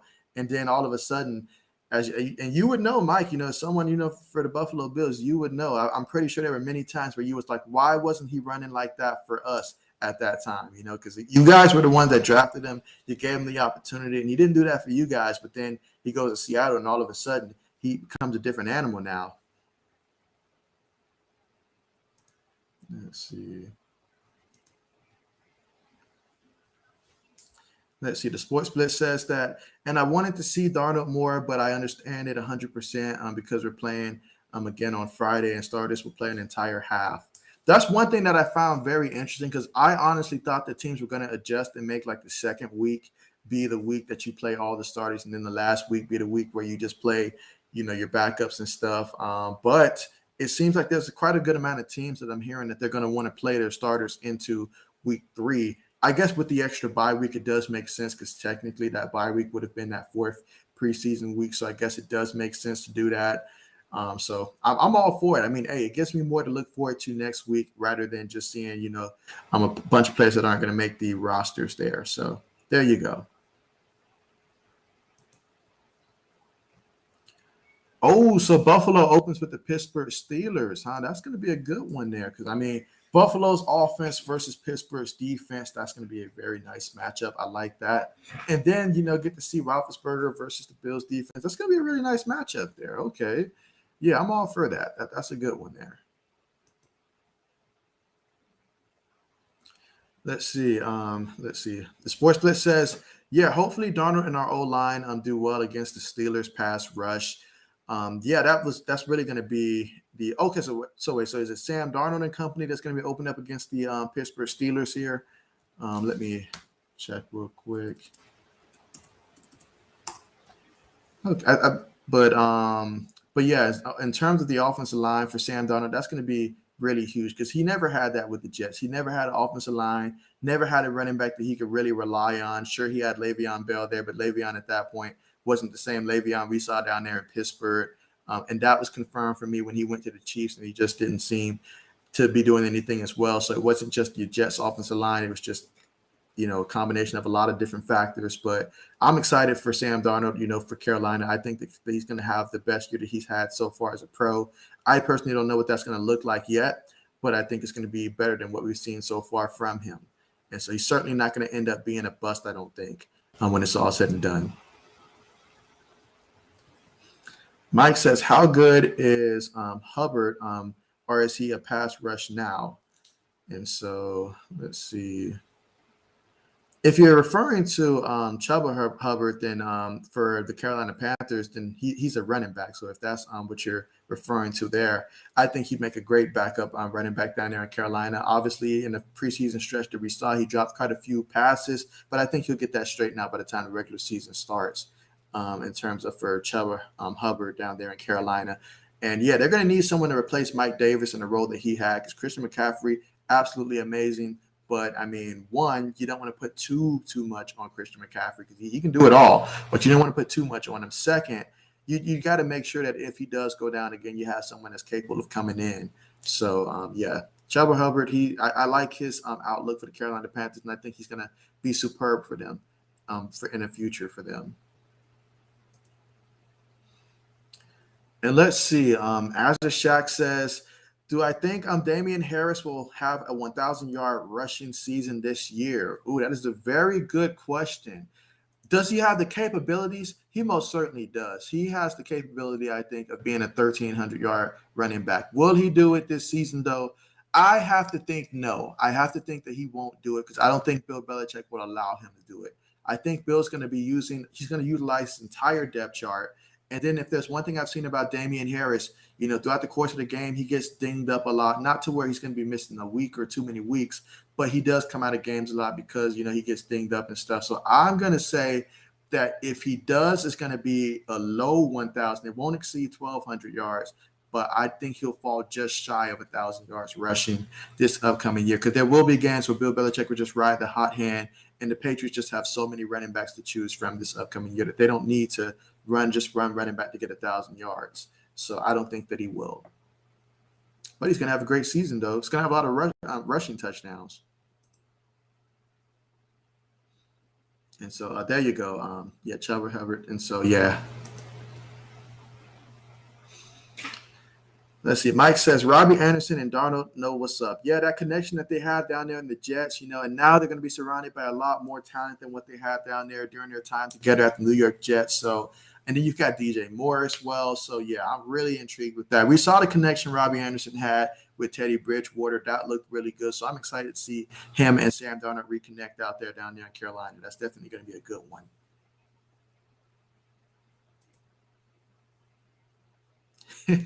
Yeah, I know that the Jets did add Corey Davis, and I know he got some preseason action as well. And so that's one that I'm really going to be looking out for this season because I know last year was sort of a breakout year for him. And whenever a guy has a breakout year and then ends up switching teams, I'm always monitoring to see if he can be consistent and replicate the success that he had the previous year. I mean, obviously, he had that success being opposite of A.J. Brown last year down there with the Tennessee Titans. And so I'm really going to be looking to see how he does down there with the Jets, but expecting a big year from Corey Davis this upcoming year. Hey, appreciate you so much for joining the stream. I appreciate you, and I look forward to seeing you next time. And I will take this time to thank everybody who has been a part of this stream. I know the game is still 7-7, but we're out here having so much fun here during the preseason game. And make sure if you guys aren't subscribed already that you do subscribe to the channel. Best way for you guys to stay up to date in terms of, when I have future streams coming up, whether we're talking football, college football, the NFL, basketball, talking college hoops, NBA, do all kinds of streams like that. So definitely do subscribe. That's the only way that you're going to know ahead of time of what I'm going to be streaming. But yeah, really appreciate you guys so much. Let's see. Azure Shack says that he was surprised that Chuba got drafted so low. There was quite a few surprises when it came to running backs that I thought were going to be drafted a lot higher or either, where they ended up at. I mean, I think we all knew that Najee Harris was going to end up down there in Pittsburgh. Pittsburgh literally needed him at running back. So there was no doubt there. Now, everybody was shocked when we saw what Jacksonville did. Me as a fantasy football, just thinking about fantasy football, I was a little upset because I had James Robinson last year, so I was hoping to get him again this year. And then you wouldn't add another running back. And so I was like, oh, man, now he's going to be splitting carries and stuff. So we'll see how that works out at. But outside of those two, yeah, there was a lot of good running backs, especially the running backs that came from North Carolina as well. You think of them also. And then the Patriots getting the steal, Ramondre Stevenson. I mean, that was a nice steal right there for the Patriots. And that's going to be one that he could have a big, future with the Patriots. It's just a matter of how much Bill Belichick's going to actually run him. But it's going to be nice to see when he does get his carries. Let's see. The Sports Blitz got to head out. Hey, definitely had fun. Thank you so much for coming through. And, hey, enjoy the rest of your Sunday. Let's see. Do I think that Chuba will be good? I think that he has every ounce of potential to be good. Will it show up his rookie year?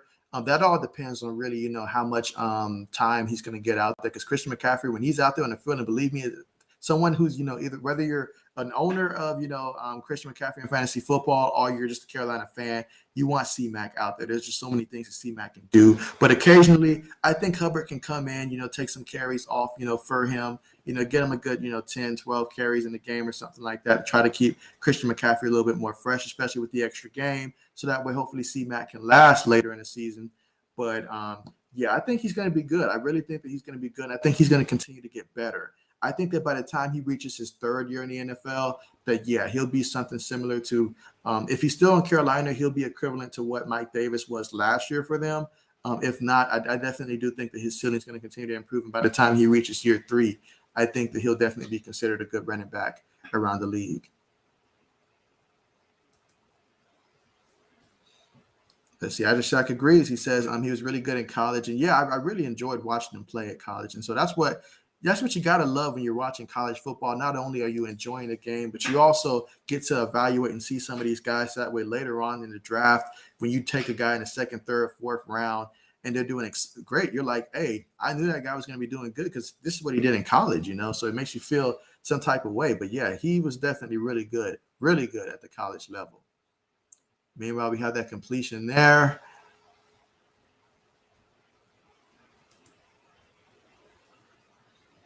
Let's see. Mike says that he's surprised his Bills can't find a cornerback free agent better than what they got. Sherman watched. In terms of the whole Richard Sherman thing, in terms of places that I thought about for Richard Sherman, the Bills never came to mind. But, now that you mention it, I think Sherman doesn't give you that speed that you would really need when it comes to some of the bigger matchups, but he does come with a ton of experience and stuff. And so if you got him to sign one of those deals that was incentive-based, like completely incentive-based based upon his production and stuff, then, hey, if cornerback is a position that really could use someone, then yeah, I say it would be worth at least giving him a chance. But make it to where, if he goes out there and struggles, then yeah, you can cut ties and stuff and not be tied to him. But whenever you have a guy like Richard Sherman and just the experience and the IQ that he has, not to mention the height, then you definitely could you could find worse, basically. You really could find worse. Is he still a top-tier cornerback? I don't think he's still a top-tier cornerback at this point, but I think that he can still contribute to a team. That's what I'm thinking so far. Give me 1 second, guys.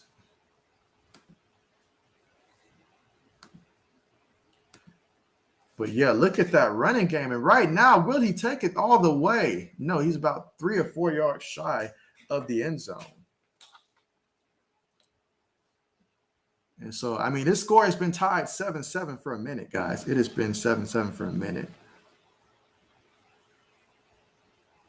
So give me 1 second, guys.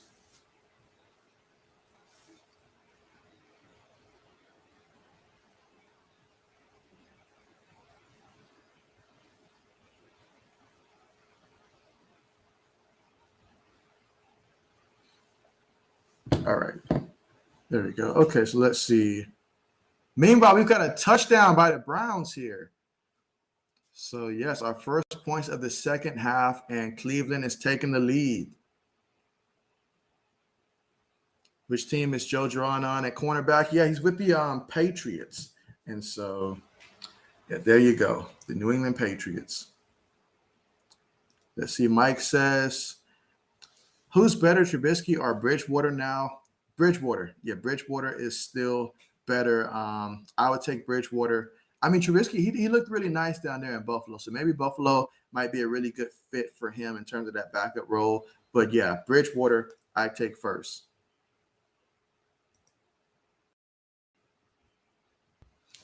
Let's see. Boston Sports says, here is some news for the quarterback situation. Josh McDaniels just labeled Cam the current starting quarterback as of right now. Okay, yeah. So that one doesn't come as a surprise right there. I figured that they would go Cam Newton. Just everything that I saw so far, I figured Bill Belichick, he's not going to be in a rush to throw Mac Jones in there as a starter. They're going to give Cam Newton a chance. But if Cam Newton starts going out there and looking horrible, then yeah, they're going to pull him out. They're going to pull him out. But they're going to start the season off with Cam Newton as a starting quarterback right now.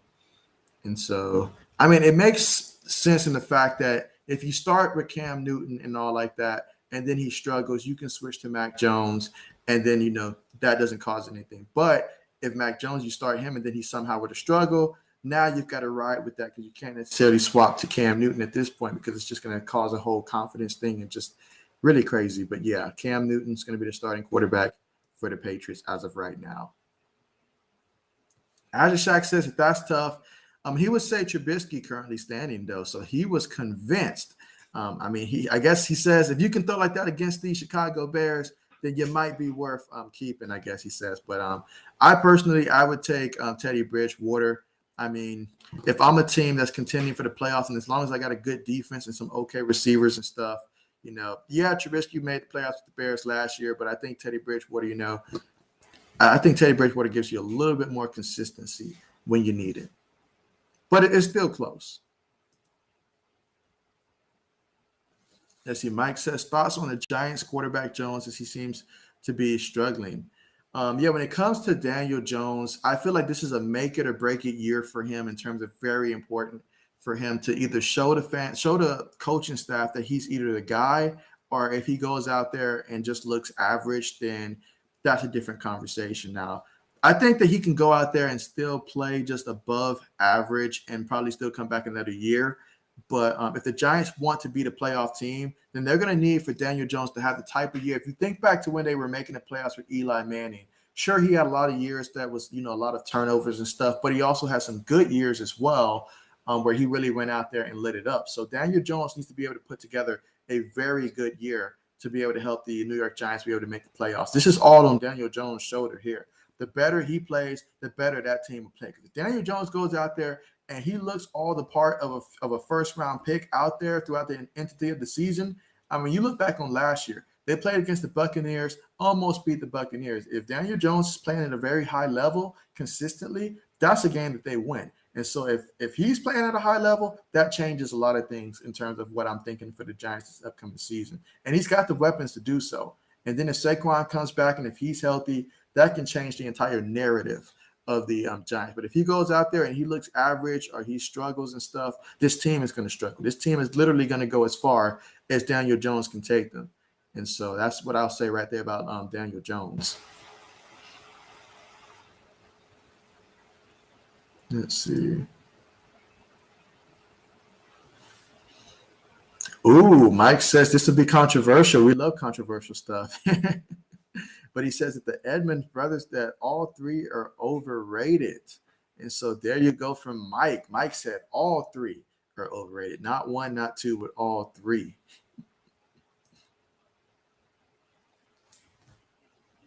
Meanwhile, we have the Giants take the carry here. This looks to be a big gain. Yeah, about a good 14 yards on that carry. And there's been some holes now. I will say that. There's been some holes. And so Mike says that the conference will be a beast if the 49ers are good too. It's going to be a beast. The 49ers, unless you see a lot of injuries start popping up for the 49ers will be a good team. You can bank on that. The Cardinals, they're going to be I guess you could say really the X factor in that division. But we already know what you're getting from the Seattle Seahawks. I think this year the Seahawks will probably be around 10 or 11 wins, I think, this year. And then the Rams, they can be probably about 12 wins or something like that, 11, 12 wins. Same with the 49ers. It's just a matter of how are they going to do within the division. That's what's going to determine who wins that division. How will they do inside the division against each other? Because this is going to be tough all the way around. And I think if the Cardinals go out there and if Kyler Murray goes out there and really lights it up, how I think he's capable of doing. I know last preseason game wasn't the best example of that. And so maybe I need to reevaluate where I'm at with them. But, he gives them a chance if he can go out there and really perform at a high level. But yeah, that conference is going to be, I'll tell you, the best conference right now to watch in the NFL in terms of just from top to bottom. That's that division. Now, the AFC West, I feel, is making a strong case as well. And if Drew Lock goes out there and looks really good for these Broncos, which I assume he's going to be the starting quarterback for the Broncos, and the Raiders defense can hold up, then that conference really can make a case for best conference as well. Let's see. Mike says that Barris Quinn seemed to have fallen off and was great. So there you have it there. Let's see. Mike also says, is Alfred Morris washed up? I say at this point, he is washed up. And when I say washed up, he's not what he was just, like going back some years. You really got to go back some years, honestly, for him. But can he contribute in a rotation? He can rotate. He can contribute in a rotation. But in terms of being the man or anything like that, if he's ever asked to be the man, no, those days are far gone, very far gone.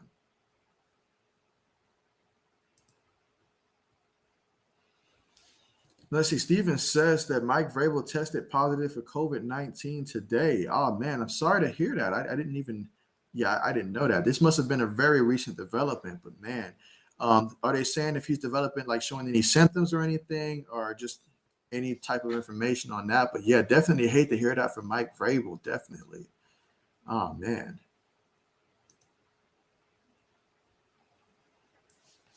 Let's see. Mike says, you would be surprised, but this year, other than Allen, Bill's new regime has been bad at drafting. However, it's all about the quarterback. Quarterbacks can make up for a lot of mistakes. If you ask me who was more important in the Bill Belichick, Tom Brady, their whole combination and stuff, who was more important to the team, I'll tell you Bill Belichick was more important, especially I feel like he helped mold Tom Brady. Then obviously once Tom Brady reached a certain point, Tom Brady was able to take it to the next level and all like that. And so that was on him. But the first couple of Super Bowls, Bill Belichick definitely did coach him up and help and the defense played a role as well to get to that point before Tom Brady just took it to a whole new level and ran with it. And he's still running with it. He learned the system from Belichick, mastered it, added some trinkles and stuff, went down to Tampa, showed them the system, all that stuff. But yeah, having a quarterback, like Tom Brady, many years for the Patriots, he made up for a lot of bad draft picks. I mentioned Chad Jackson earlier at wide receiver, didn't pan out. But when you have an elite quarterback, and Josh Allen is definitely very elite, that definitely does that makes up for a lot of mistakes that the team makes in terms of drafting. If you have your quarterback, that covers for a lot of mistakes. That's why the quarterback position is so important, because when you have a quarterback, that covers for so much. It even covers for bad defenses a lot of the time. Let's see. Boston Sports says, I think if we are to add Dwayne Haskins next offseason, if Steelers don't re-sign him, he could be a good backup if Cam retires. And so that would be interesting. That would be very interesting.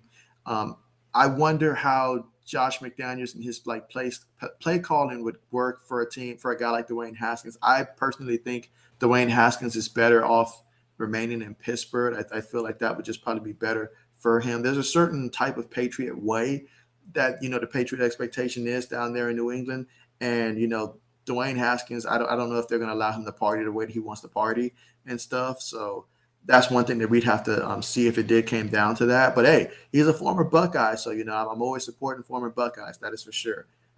That is for sure.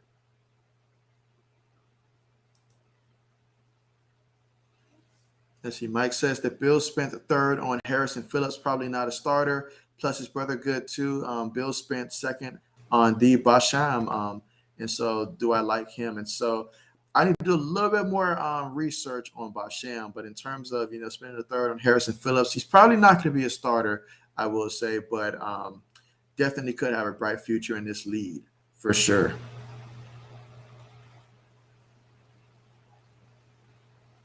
Let's see. And right now it is still the Browns. The Browns 14, Giants 7 currently. Let's see. Mike says the Sports Blitz is the Carolina man. Absolutely. He is the man that you want to go to when it comes to Carolina Panthers news. Even though he's his channel is similar to mine, to where we both cover all NFL content and stuff, but his favorite team is the Carolina Panthers. And by that, you won't catch him streaming the Carolina Panthers because he's so into it that he does not he says that he doesn't he will throw his mic and stuff around, he will get crazy with it. He is a diehard Carolina Panther fan for sure. So, but yeah, he is the man when it comes to Carolina Panthers. My Holy King, thank you so much for joining the stream. Glad to have you here. Really appreciate you for stopping through here. Glad to have you here and to have you here in the live chat. And so, what's my favorite team? My favorite team is the New England Patriots. They've been my team dating back to 2002. So, yeah, I've been a Patriot fan ever since and love them on Patriots for sure. But who's your favorite team? Definitely let me know who your favorite team is. Let's see. Mike says, let's see. We used to call Marshawn Michael because he was moonwalking.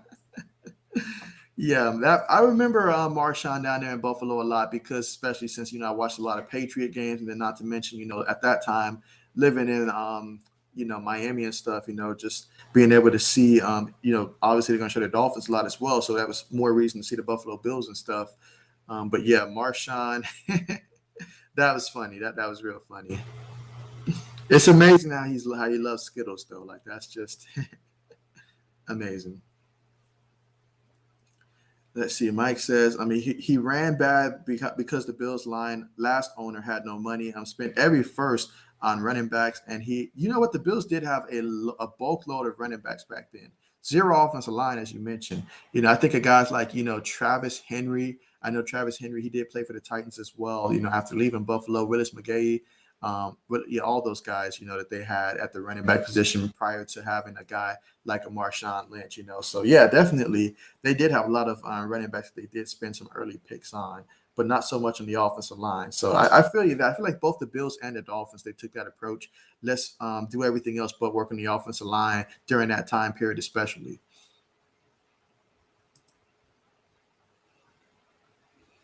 Let's see. My Holy King says that he hopes that Darnold's well, but not against that he does well, but not against the Jets. Okay, so you're a Jets fan. Okay. Bet. Oh man. First of all, I have to send my sympathy there for the Jets in terms of just the players that you guys lost for the season throughout those crazy injuries on the same day, back to back, to lose guys throughout the years. But you have to like what you saw from Zach Wilson in that preseason game against the Green Bay Packers. I know it's the preseason game, but you guys for sure know that Zach Wilson's going to be a man for y'all this upcoming season. And so you got to be excited about that. The objective for you guys has got to be to protect your asset inside of protecting Zach Wilson. But definitely let me know, how do you think the AFC East is going to play out in terms of record rise not just record rise for the Jets this year, but also in the standings? Who's going to be first, second, third, fourth in that division? Definitely let me know. We've got some Bills fans here. We've got some Patriot fans here. We don't have some Dolphin fans in here yet, but I do know that there are people on my channel that are Dolphin fans and stuff. They seem to be in hiding as of late, but definitely let me know how you think the AFC East is going to play out this upcoming season.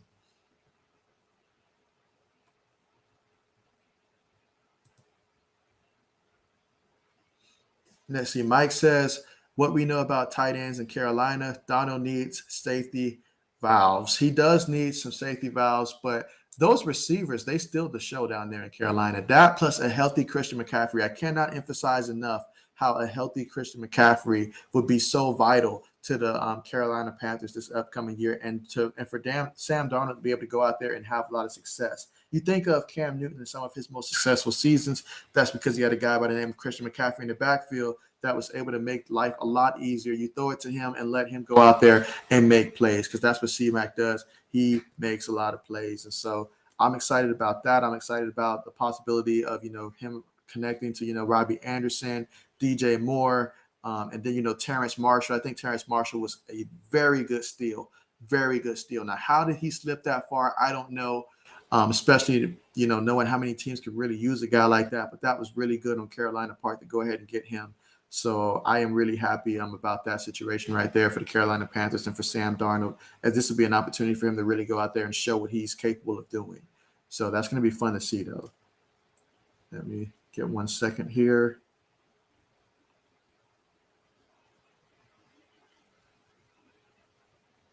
Give me 1 second here. Meanwhile, the score is 14-7. We still have just above 3 minutes to go here in the third quarter.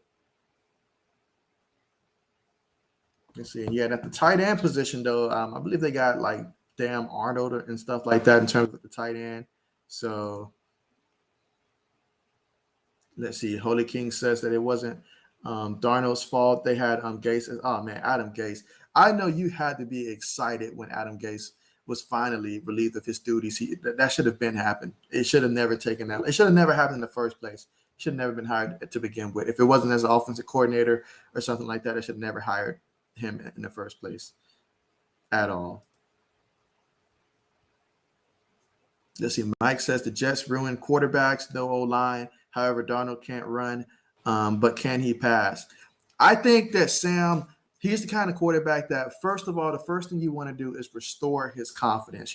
When I talk about quarterbacks that need their confidence restored this season, Sam Darnold, he needs his confidence restored. Carson Wentz needs his confidence restored. And what do I mean by confidence restored? I mean, do they have the ability to make passes? I think they do have the ability to make passes. That's why they were drafted early. They're still young enough in their respective careers to where I don't think that they're done yet or that they're garbage or anything like that. I think they can still make passes, but they need to get their confidence going, and they need to be put in a situation to succeed in order for them to have success. And then they'll build off of that success. And then when their confidence is restored, then they can take it to another level. But for this season, it's about getting their confidence restored, going out there and having a successful season, not ending up injured, and going out there and finding success in many different ways. And that's what Sam Darnold's going to need. Can he pass the ball? Yes, he can pass the ball. He just never had anybody to pass the ball to. And it's tough when your team is always down by, 10, 15, 20 points in a game. That's really hard to keep having to come back from. But having, guys like what Carolina's got right now for him, he's in a good situation. And I will say this about the Jets, though. They're doing a much better job of surrounding Zach Wilson with more talent than what they gave Sam Darnold to work with. Let's see. All right, so he said, let's see, Jets, new season, new coach, Zach Wilson looks fine. Hey, Zach Wilson, he really impressed me from what I saw, in that game against the Green Bay Packers and stuff. And just, the poise that he's showing in the pocket right now, Zach Wilson is looking really good. So if you're a Jets fan, you've got to be excited about what you're seeing so far from Zach Wilson. Because as I mentioned before, a good quarterback can cover for a lot of holes and stuff on a team, and so they've got him. Obviously, they've got a young running back as well. So young quarterback, young running back combination. So that means for the future, this team's going to only get better from here. So that's the positive. It's just a matter of it all coming together. Let's see. Mike says the Watt brothers are good, but I think one of the Bosas is average. If you can correct me. Ooh. And are we saying, I'm curious, well, I'm assuming that you're saying Joey Bosa is the one that you're saying is average. I don't think that Joey Bosa is average. I think that Joey is pretty good, especially where he's at right now with the Chargers. I think he's still really good. And as for the Watt brothers, oh yeah, they're really good. I know JJ, he's not prime JJ anymore, but at this point, he doesn't have to be prime JJ, because you have to remember when JJ was prime JJ Watt, he was certainly top tier defensive end, disrupt everything. But I think even if you're getting a version of him that I think is closer to about 88% of that, you're still getting a very good player at that defensive end spot for JJ Watt. So you're still getting a very good player from him. And we know what his brother can do down there, TJ. I mean, TJ, how many times are we going to overlook TJ and the things that he's doing out there on the field for the Pittsburgh Steelers? I mean, he is extremely good, extremely good. But yeah, I think Joey Bosa is still a great defender, honestly. And I'm not just saying that because he went to Ohio State, but no, he's a very great defender. And Nick Bosa, he's definitely something special. Definitely something special. We have not seen the best of Nick Bosa yet. I will say that. Let's see.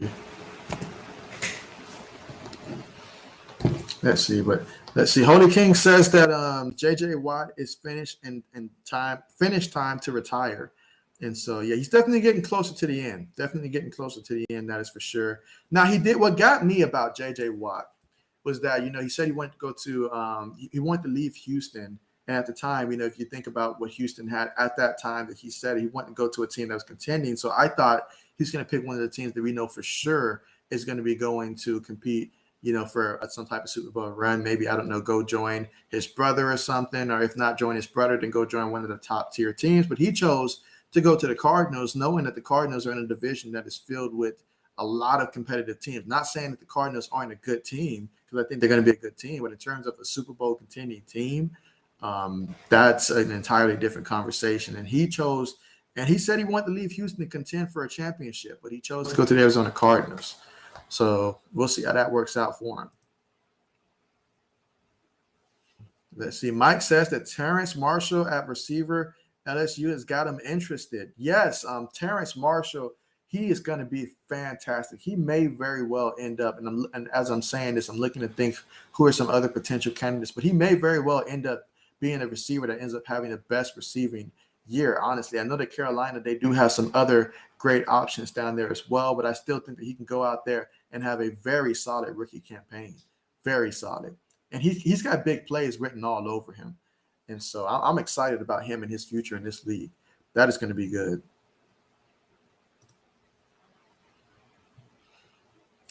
Mike says, is McCaffrey washed up? McCaffrey is not washed up. Not at all.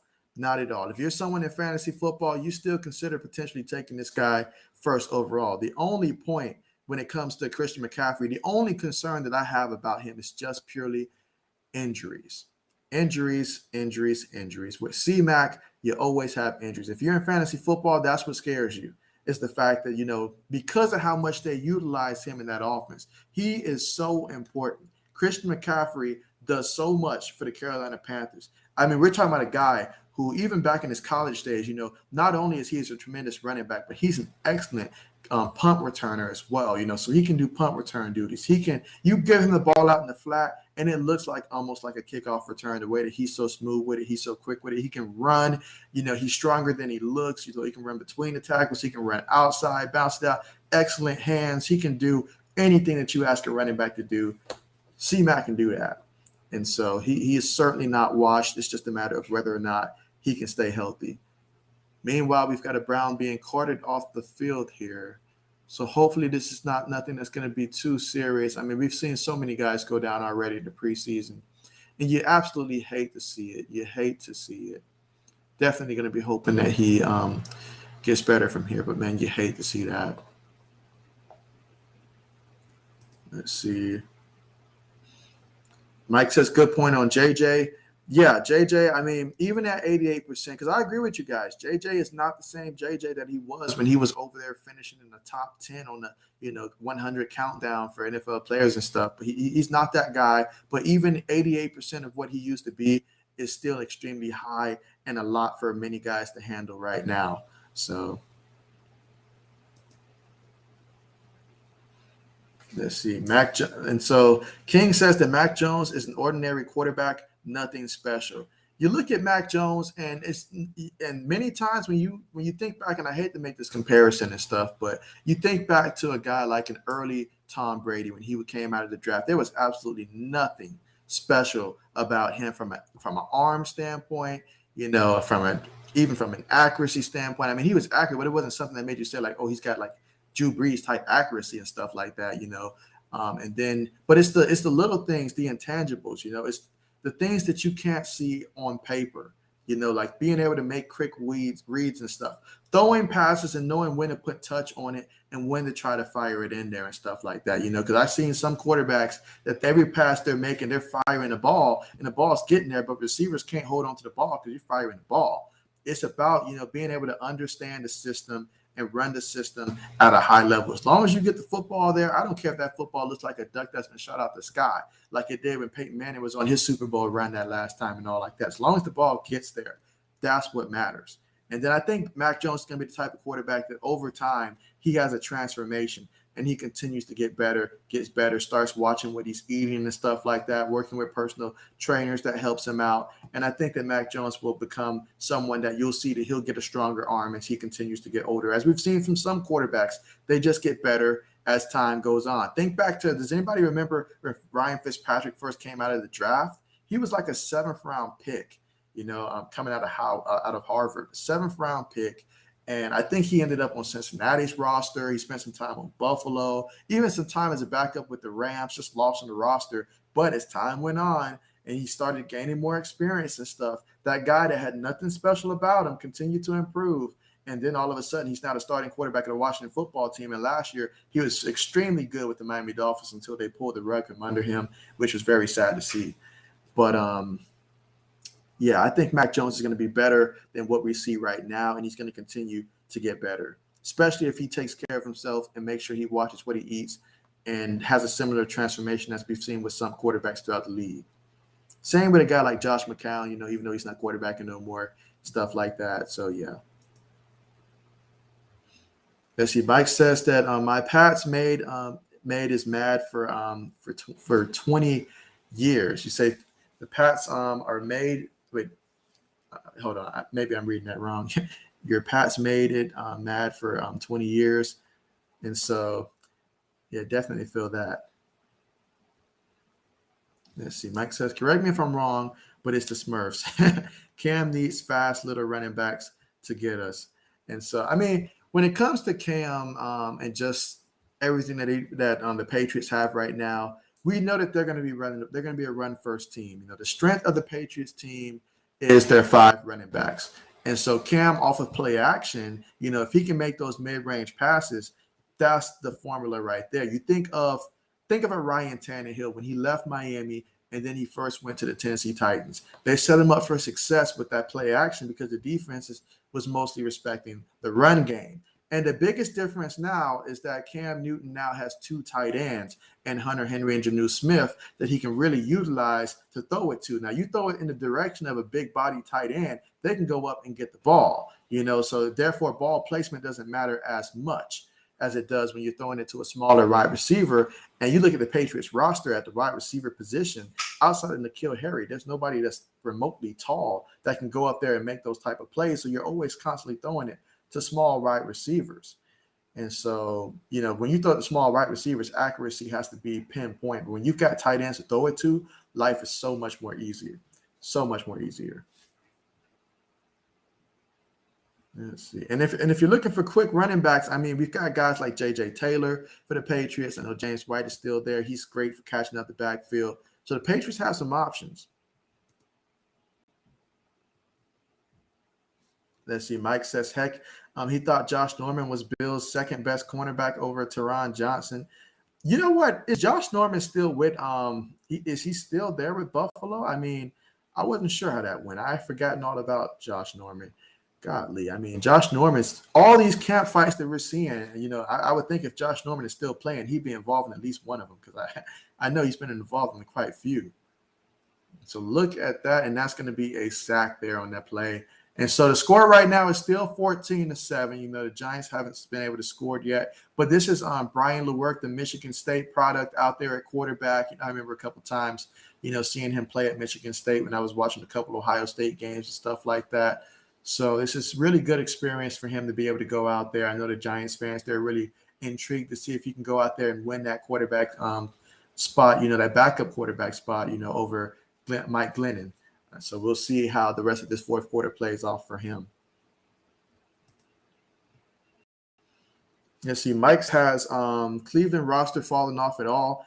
Not at all. Not at all. I think Cleveland has gotten better. If anything, the biggest loss I can think of for Cleveland, I think, was the loss of, I want to say it was Sheldon Richardson at the defensive tackle who went back to Minnesota, if I'm not mistaken. But other than that, they brought in the safety from the Rams, and that was a big pickup right there for the Cleveland Browns. And overall, Cleveland just had a really nice, offseason. They made some really good moves. I even like their undrafted free agent signing that they picked up. I forget his name, but I think he's from Florida State at like defensive lineman. They did really good this offseason. They really put themselves in position, I think, to really finish, in that top 3, top 4 spot in the playoffs this upcoming season.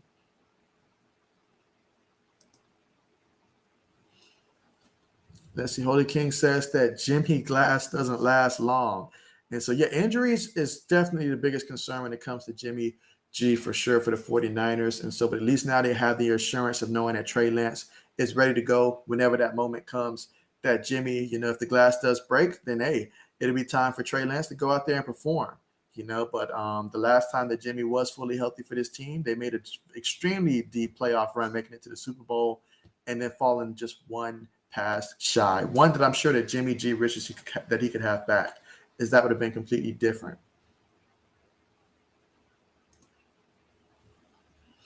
Yeah, see, Mike says that we rode Bledsoe and the city in limbo, maybe best quarterback until Allen. And so, my deep analysis on him, was he ever really that good? Was Drew Bledsoe ever really that good? That is a very good question. When he was with the Patriots before the Tom Brady era, Drew Bledsoe was every bit that good. That's why they gave him that 11-year contract. Now it's crazy to think that a guy can get an 11-year contract, but all of that money at the time, that they invested in Drew Bledsoe for the Patriots. And then he was able to lead that team to a Super Bowl against Brett Favre and the Packers back in the 90s and stuff. And so, but then obviously later on, by the time the Buffalo Bills got him, was he still good? I think he was still good, but with a guy like Drew Bledsoe, as slow as that man was, you would have needed an A1 offensive line to really help him out. And that's the one thing that Buffalo didn't have at that time. Thinking back to the guys that they had in the offensive line, particularly on that year, They had excellent running backs. You guys still had, Eric Moles out there, right receiver. What's his name? Roscoe Parrish. I forget the guy's name. But you guys had some good receivers and stuff that had some speed in addition to Eric Moles and stuff. But you had no offensive line. And so when you have Drew Bledsoe and you've got no offensive line, you've got problems. You're going to have problems because he can't move for nothing. Nothing. You're going to find snails that was faster than that man.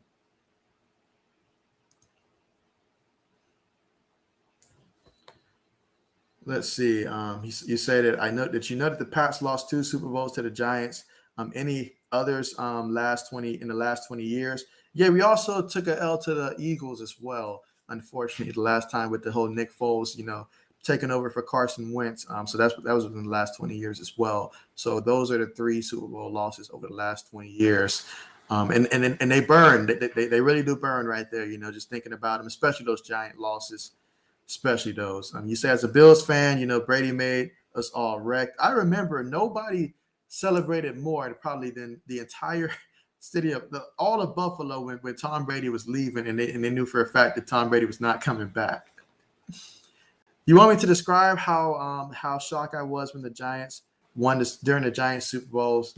All right, so I'll go back and give you guys a glimpse of where I was. So at that point in time, we had just had an undefeated season that year for the Patriots. And so obviously we had Randy Moss, Tom Brady. That connection was at its peak. We're talking vintage Tom Brady, probably at his very peak in terms of passing the ball. Best wide receiving core we ever had. I mean, we finally had some big-time weapons. You're talking Randy Moss. You're talking Dante Stallworth. You're talking Wes Welker. And then you still had guys on the bench like a Troy Brown and stuff like that, who used to be the man for us the season before. Chad Jackson, we drafted in the 2nd round, all that stuff.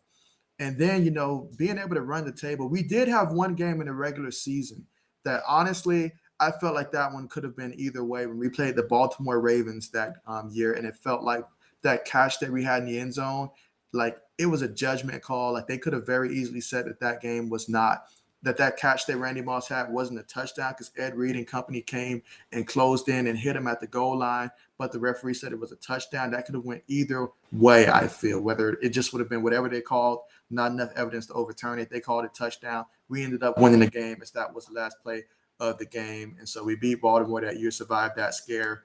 And then to be undefeated and make it to the playoffs and then the Super Bowl. And then I was like, oh, we're playing a team that was a wild card team. Like they probably had no business making it this far. I mean, you look back at the Giants run that year, I think it was either Seattle or Green Bay, one of the 2 teams they played, and they ended up running back a touchdown off the interception, I think in overtime. That might have been against Seattle, if I'm not mistaken. Knowing Brett Favre, that could have very well been him too. But, so they were able to make it to the Super Bowl. I thought we had it in the bag, but, man, as the game kept going on, I kept thinking, all right, come on. The offense is going to crank up. The offense is going to crank up. We did play these guys to end the regular season that year. We played the Giants. The Giants did give us quite a scare until we finally threw that touchdown to Randy Moss that gave Brady and Moss that record for passing touchdowns and stuff. But other than that, it's like we have no reason to fear them. We beat them already in the regular season. And then it just kept going and going and going. And then the catch happened. That's when I knew something was wrong there. When the catch happened, he caught it off his helmet. That's when the script flipped right there. And obviously, it's a lot more pressure now because your team isn't just in the Super Bowl, but your team was undefeated.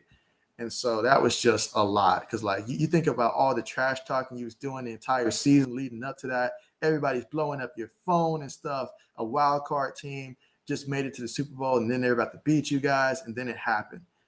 They won. And then I couldn't believe it. The perfect season ruined. So that's how I felt about that, man. I was just in disbelief. I couldn't believe it.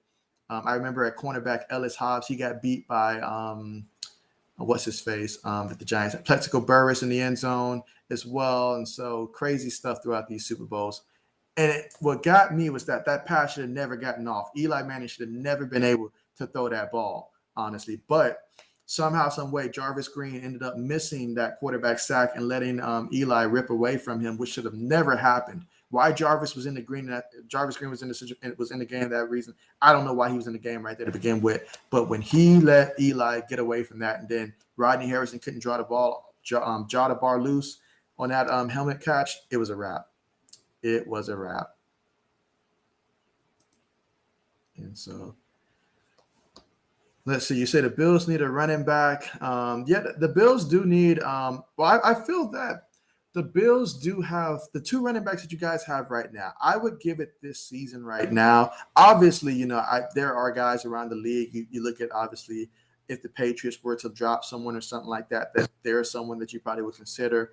But just looking around the league in terms of teams that have a lot of running backs that might potentially get cut, there are some running backs out there to at least consider. But I think that what the Bills have right now, I think that they could potentially be a little bit better than what they were last year. You guys don't need that much different. You guys just need for them to step up in the big games. Like if you face a Kansas City or something like that, you guys will need them more so then in that game. Let's see. Who is the offensive coordinator? Is it still the great one? It's still Josh McDaniels. He is still the offensive coordinator ever since he burnt that bridge with the Indianapolis Colts in terms of just, saying you'll take the job, then changing his mind. Ever since he did that, teams have been shying away from making him the head coach. And as a Patriots fan, I absolutely love it because I hated it where every time we win the Super Bowl, somebody will come and steal our offensive coordinator, try to make him a head coach. And you can't replicate the Belichick system because the Belichick system requires a certain level of players trusting you, a certain level of players buying into the system, being willing to take discounts and stuff to make it happen and all that stuff, and buying into and being okay with the coach constantly grilling them regardless of what they're doing. They have to be okay with a lot of things. Now, Brady, he's able to get that done down there in Tampa because he's got the guys' respect. They respect him because he's out there winning Super Bowls just about every other year. And, he's the GOAT. So guys, they buy into that, so it's a lot easier for BA to get guys to come back, as we saw in the offseason, on lower deals than they probably would have got elsewhere because of the respect that they have for Tom Brady. So they buy into the system. And, that's why he's able to have that success there. But you're talking about offensive coordinators, you think of Bill O'Brien. The team didn't even like Bill O'Brien. And then you trade away Hopkins for basically a flat tire, so to speak. And so, you're not going to win it that way. Mike Vrabel was doing a good job, but I feel that Mike Vrabel was doing it his way. He's not trying to replicate the Patriot way by any means. He's doing it his way. And you got to respect the guy for doing something like that as well.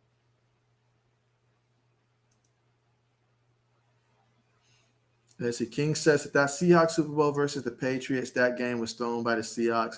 Don't give Patriots credit for that. Hey, somebody had to jump in front of that pass. Malcolm Butler made that read. Someone had to do it. Just like on that, we've seen a lot of times where teams, lose the Super Bowl, and it's, something that they just overall just didn't, it just wasn't a game, honestly. And so if anything, put the blame on Pete Carroll. That's who deserves the blame for that one. Because, how you don't run beast mode in that Super Bowl, I don't know. But I was super happy because I thought the Patriots were done. But you know what? They say that sometimes it takes luck to win the Super Bowl. And that was a very good case right there. You know what? I will take it. Because there's plenty of Super Bowls that we lost that we should have won. So I will take that.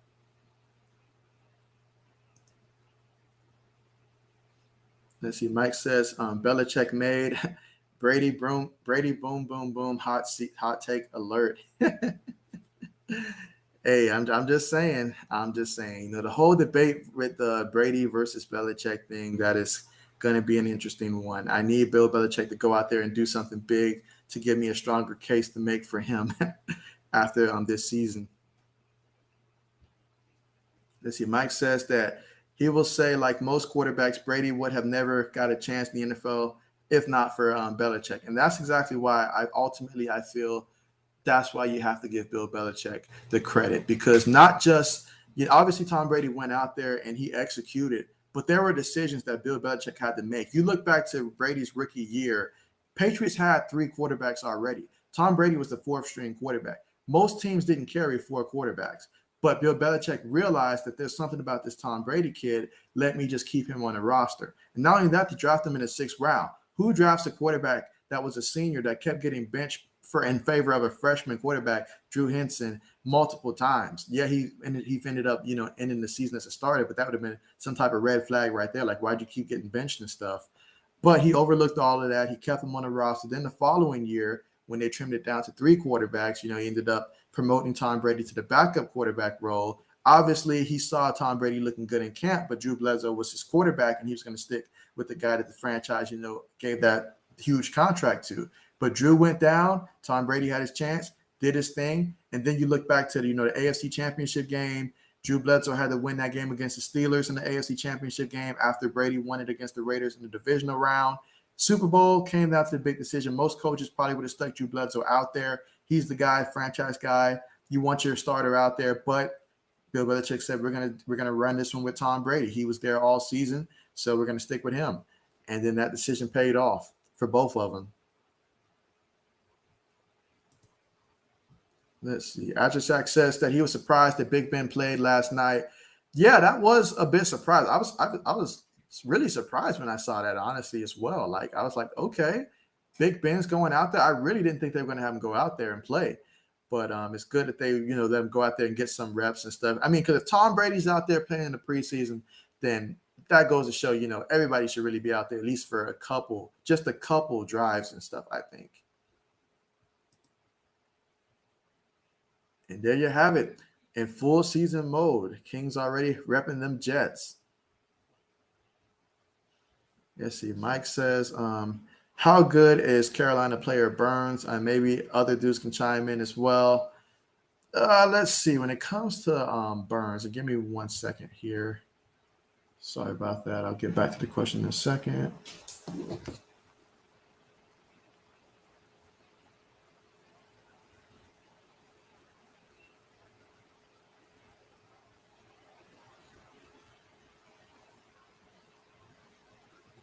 All right. Sorry about that.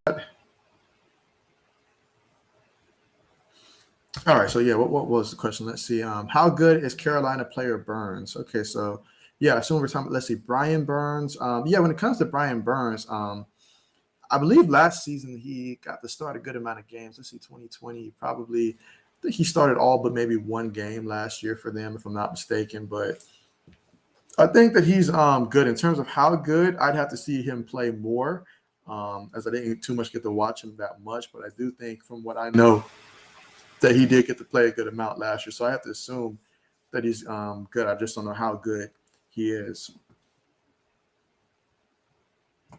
Let's see. Mike says that the Browns got good running back court. Yeah, they think they really do have a very good running back court. Absolutely. I mean, obviously, we all know about, Kareem Hunt. We know about Nick Chubb. But, yeah, they're third-string running backs. You will notice throughout the course of the season when one of their top two running backs aren't in, their third-string running backs, they come in there and they keep things going. They really do keep things going, and you honestly feel like you're getting the same type of production from those guys. It's almost like plug and play. Of course, Nick Chubb, he's extremely special, so is Kareem Hunt. But, yeah, those guys, they play at a high level, and they have very good depth there at that running back position for the Cleveland Browns. One of the strengths of their team, perhaps the biggest strength. And so Mike says, let's see, CJ Spiller, and obviously Travis Henry, McGahee, and then Marshawn. Yeah, and so just like the Jags, flash positions to sell seats, but no trenches that build championships. Ooh. Well, yeah, that's definitely was what they were doing before. But now, you see, the feeling around the team is a little different now down there in Buffalo now. But in terms of, years past, they did go through a lot of running backs. I had such high hopes for CJ Spiller. CJ Spiller, another running back that I also had such high hopes for that he turned out to really let me down, was Darren McFadden.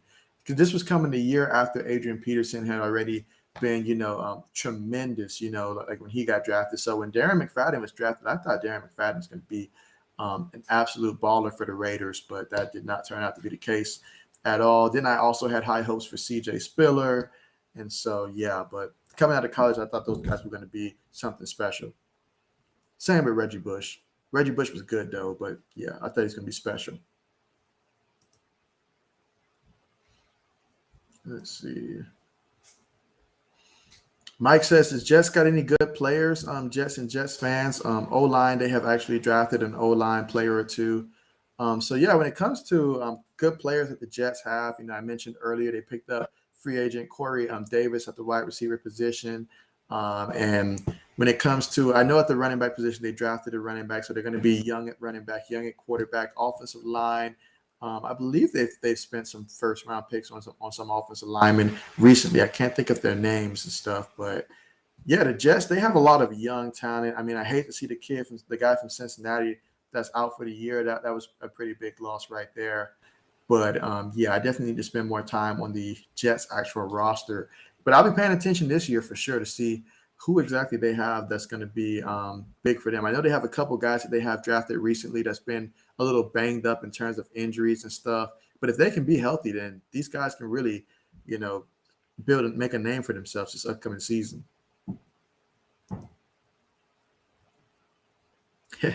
You said the Jags, D, what a hot mess. Yeah, I know that they did, pick up what's his name, who came over from the Cedric Griffin who came over from the Seattle Seahawks. I don't know why I'm struggling to remember that right now, but I know they did pick him up in the secondary. But yeah, obviously, given the season that the Jaguars had last year, they needed to make a lot of changes. But the Jaguars, they were one of the teams they brought in at least about 28, 30, maybe about 30 or more new guys they brought in throughout free agency this offseason. So the Jaguars may look a little different this upcoming season. I know them and the Houston Texans, they made a lot of moves in the offseason. All right, so King says that, okay, he's got Buffalo finishing first. He's got the Jets finishing second. He's got the Patriots finishing third, and he's got Miami finishing fourth. All right, interesting there. Very interesting there. So in King's scenario here, I would have to presume that he's he's believing here that it's going to be a division based upon probably quarterback play, and that Mac Jones probably ends up starting for the Patriots at some point and outperforms Tua Tagovailoa, and that Zach Wilson outperforms both of them. But of course, Josh Allen with the Buffalo Bills there. And so, yeah, we'll definitely reference this at the end of the season and see just how this, holds up in terms of that division standings. But there you go. He's got the Jets finishing, finishing second there. Let's see. Mike says the Jets roster is tire fire bad, like the Texans. Difference is between the two teams that the Texans star quarterback doesn't want to be there. But the Jets, Zach Wilson, I'm really looking forward to seeing how Zach Wilson is going to do this year. And then there's a couple of games like when the Jets go down for that London game against the Atlanta Falcons. I'm really going to be watching that game for sure to see how Zach Wilson's going to look there, as well as how he's going to do in other primetime games. Obviously, the AFC East division is going to be a tough division there. But yeah, I'm gonna be looking forward to seeing how the Jets are gonna do this upcoming season. As for the Houston Texans, though, they should be looking forward to the draft for sure to try to get them a quarterback similar to a Zach Wilson. Let's see. Mike says the Bills and the Panthers have a relationship. We get hand-me-down players and coaches here in Buffalo. It seems that way for certain teams. It really does seem that way, honestly. Like, it seems like for the Patriots, when it comes to players at the Dolphins, let go or do something like that, there's a good amount of former Dolphin players that the Patriots do pick up and have success with who probably didn't play at that level with Miami. But you know what they say? One man's trash is another man's treasure.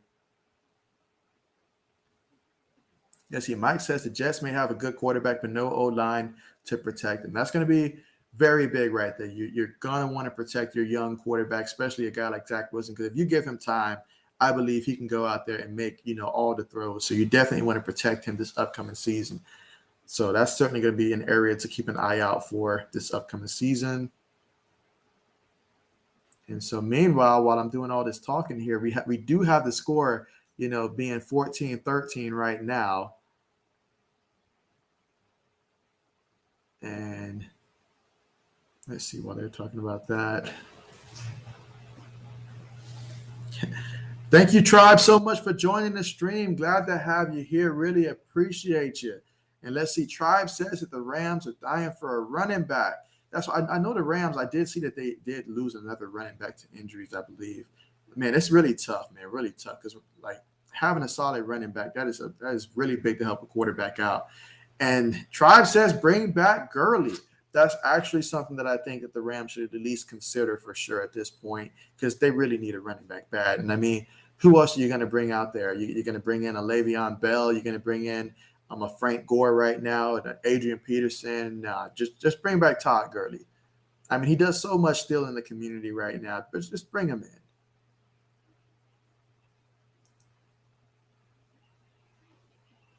Let's see. Mike says, sorry to bring it up, but what were all GMs thinking? Metcalf, Olympic speed to strength, yet even Bills spent second on average O-line, Cody Ford.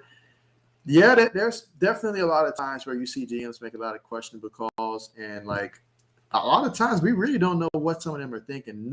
I mean, especially last year, if you think about last year with the Houston Texans and a lot of the decisions that they made, even the year prior, trading Hopkins and things like that.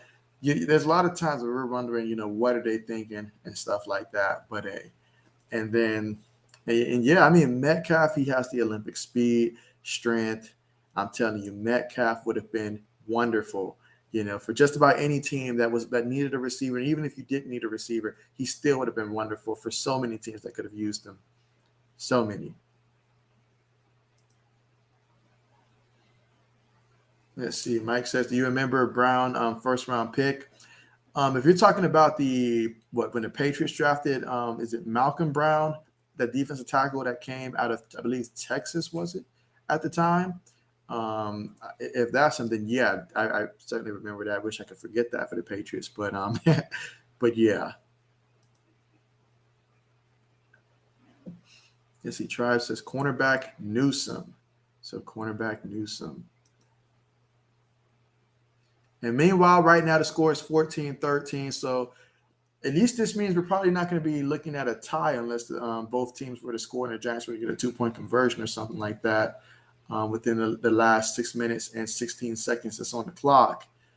But yeah, really going to be an interesting finish here. So we do have a good game here going on while we're talking about sports. So definitely enjoying every moment of this. So I appreciate you guys so much for being here on the stream. And just for anybody that's new out there, do make sure that you do subscribe so that way you're notified of future streams, as well as a lot of the sport content that I do produce on a regular basis in between all of these streams. So definitely do appreciate you guys so much. And let's see. Mike says that all them Smurfs just quit 2020. Sound like Pats reloaded. Hey, I honestly, as a Patriot fan, I felt like a lot of that, like other than maybe a couple of them that had really good reasons, I feel like a lot of them just really quit when they found out that Tom Brady wasn't coming back.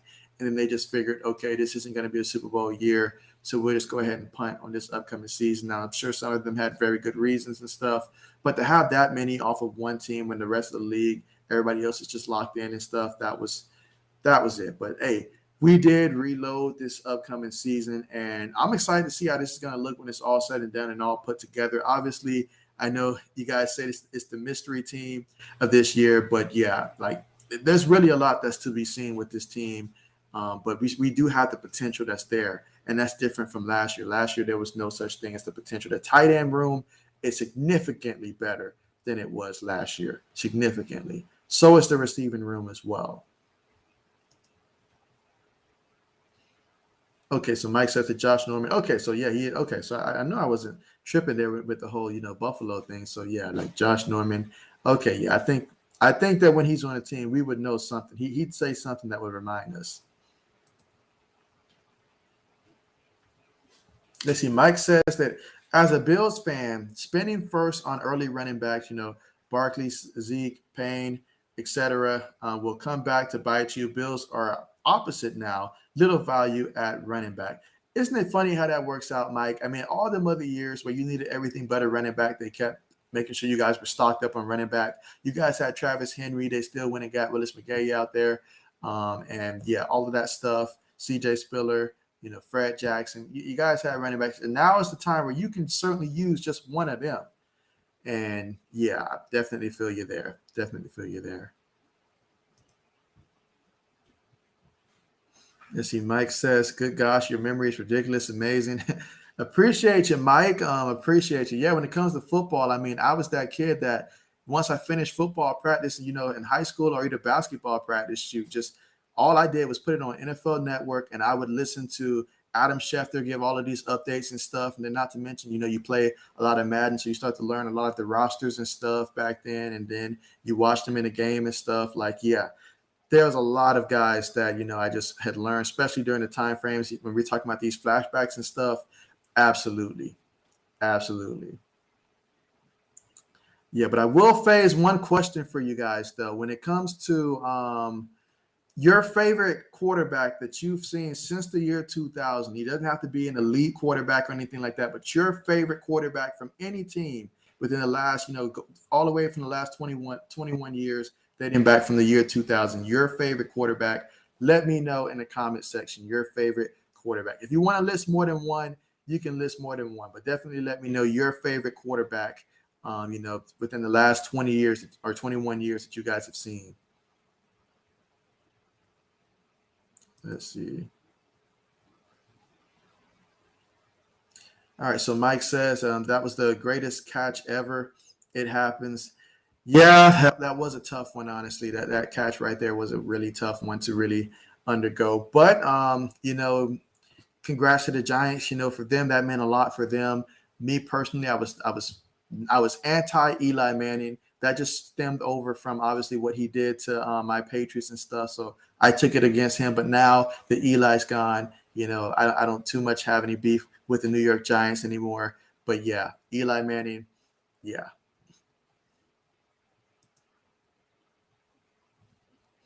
Let's see. Azure Shack says, back was doing a fantasy football draft. Hey, let me know, Azure Shack, how did that work out for you? How many teams were in the fantasy football draft, and who were some big time players that you were able to draft in that fantasy draft? So definitely let me know how that went for you.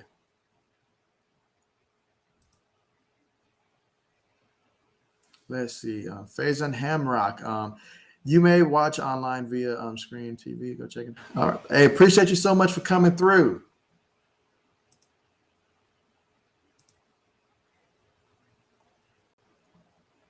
And so there you have it.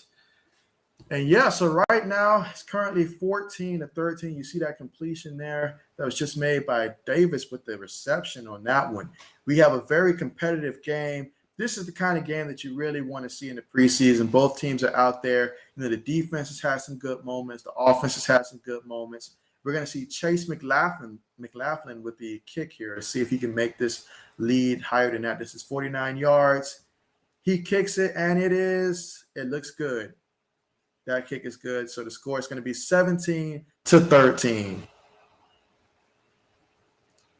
17-13. So it's a good kick right there. And this makes it a 4-point game with 2 minutes and 29 seconds left to go. So a field goal cannot win this game. So the Giants are going to have to drive it down and score a touchdown to try to win this game. So Brian Lewerke, he's going to have his hands cut out, but we'll see how that works out.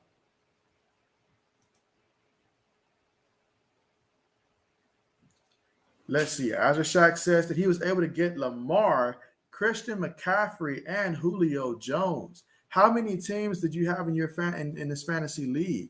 Definitely let me know that one, because those are some good players there. To have a guy like Lamar, I definitely would love to have a guy like Lamar on my fantasy team, but I would never draft a quarterback super high enough to get him in my fantasy leagues. Because my fantasy league this year is going to be 16 teams. I've never had a 16-team fantasy league before. Last year was 14.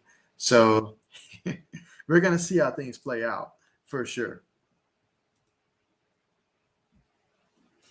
Let's see. Other Shack says that Lamar slid because a lot of your friends are Browns or Steelers fans and hate the Ravens. Don't you just love when the things work out like that? You get a top tier player just because other guys don't want him because of the team that he's on, and so you can get him later than normal. That's what's up. That's how you win fantasy leagues. That's how you win fantasy leagues. Okay, so there's 8 teams. Perfect. Yeah, 8 teams. Yeah, my second league that I'm in, that one is just 8 teams right there. So I'm a lot more optimistic about being able to build a powerhouse team in that one. But yeah, I can't wait. My fantasy football draft is going to be on the 3rd of next month. So it's going to be August 3rd. That's when I'm going to have my fantasy draft. And my first league, my second one will be August the 5th.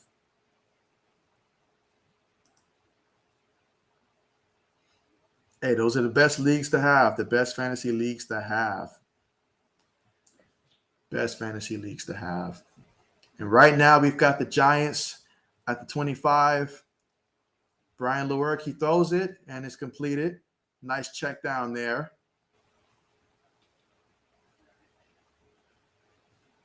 Got about 2 minutes and 15 seconds. Again, they're going to need a touchdown to try to win this game. So this is perfect opportunity to see what he can do. And if he can drive it down and score a touchdown, I'm pretty sure a lot of the fans are going to want to see him as that backup role as he's competing for that backup spot. You'd have to think with Mike Glennon. Okay, nice pass there, but there's a flag on the play.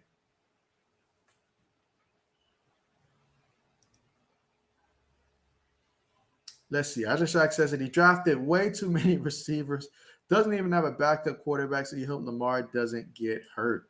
I mean, the good news is, I'm pretty sure that in your league, I'm curious, in your league, did anybody happen to draft a quarterback, like in terms of rookie quarterbacks that was drafted, what are the best available rookie quarterbacks there? Because in that situation, if a guy goes down for injuries and stuff, or someone has a high probability of getting benched or something like that, it may be good to pocket a quarterback that's a rookie that might come in and be able to, step in. But then again, it's an 8-team league, so there should still be plenty of quarterbacks out there. So you'll be good. I mean, believe me, in an 8-man league, you should be fine when it comes to the quarterback position and stuff, in terms of when some of these quarterbacks start getting benched and stuff and these rookies go in there to play. But yeah, definitely do keep me updated throughout the season, how it's working out for you for sure. Hoping you're the best and that you win your league for sure. Last year, my team dominated in the regular season, and then the tires fell off thanks to COVID in like the second round, and then my team got put out, and it was so sad because we should have won that one. We should have won. But the guy who I was going against, he picked up the running back who replaced the running back that I had, who's the Dolphins running back. I forget his name right now. But, yeah, so it was really tough to lose because he made the signing and I didn't because he found out before I did. It was just crazy. But, yeah, so definitely you got a lot riding on Lamar Jackson this season. So I know when it comes to Lamar Jackson and the Ravens that they open up against the Las Vegas Raiders down there in Las Vegas, I believe, for a Monday night game. And so I plan on streaming. That'll definitely be a game that I plan on streaming that night to see the Ravens and the Raiders on that game. Yep. And meanwhile, we are here at the 2-minute warning. Will the New York Giants be able to finish this and try to make a comeback here? That is the question that we're going to have to see. Can Brian Lewerke actually finish the job here and lead these Giants to a touchdown so they can try to win this? Or will the Browns defense be able to stop them?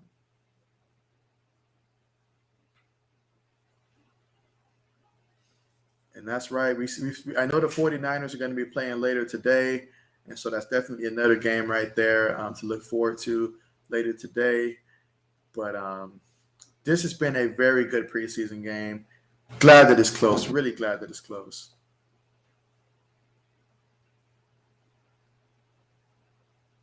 Give me 1 second.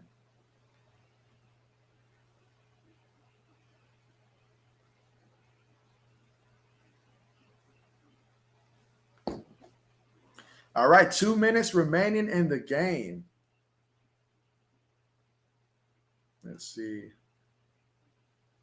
So Ajazak says that he was awful in the regular season in this league last year, but James Robinson saved them late, and you barely slipped into the playoffs and won the championship mainly because of Justin Herbert. That reminds me of the guy who did win the championship in our league. He lost both Drew Brees and then who was it? Drew Brees, and there was another quarterback that he had on his roster that went down as well. He also had Joe Burrow as well. Both of those guys went down late, and so he was able to salvage it with Taysom Hill as a starting quarterback until Drew Brees came back. And it was just, now me personally, James Robinson, he did save my season. He really saved my season.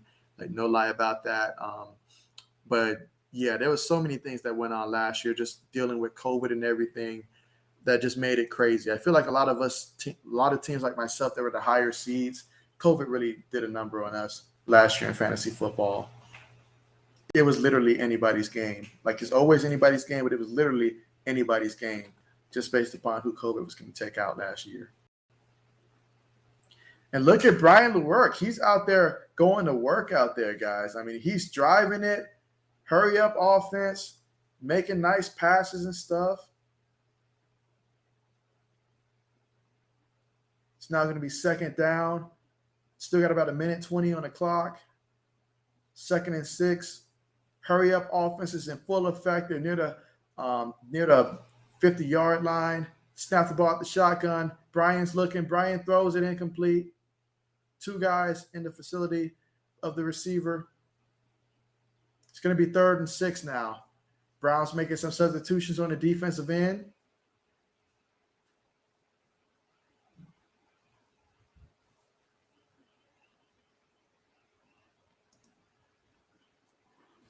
Let's see. Azizak says that one of his friends had Dak Prescott and Alvin Kamara, and he was destroying our league until Dak got hurt, and he barely made the playoffs after that.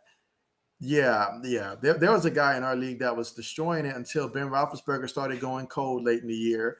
Todd Gurley ended up getting benched and stuff, so that caused his season to basically go down the drain. And then who was it? Who was his other running back that he had? I forget the other running back. But, yeah, he was a top seed just like myself. And, yeah, his team just crumbled after that. It was so sad to see, though, because he had guys like Tyreek Hill on his team and Travis Kelce, both of those guys. Now, how do you get both of those guys in a 14-team league is beyond me, but somehow, some way, he made it happen.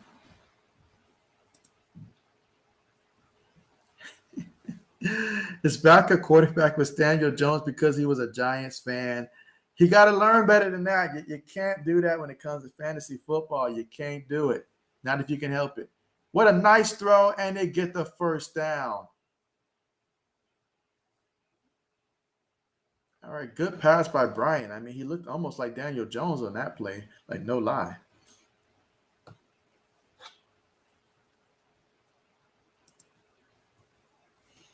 So Brian drops back.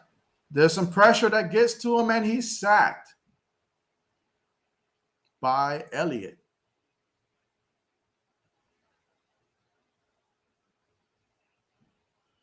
All right, so the Giants are burning their last timeout, so there's no more timeout. So whatever happens, this is going to be a test of time management for Brian because a field goal is not going to tie or to win it. He needs to get a touchdown to try to win it.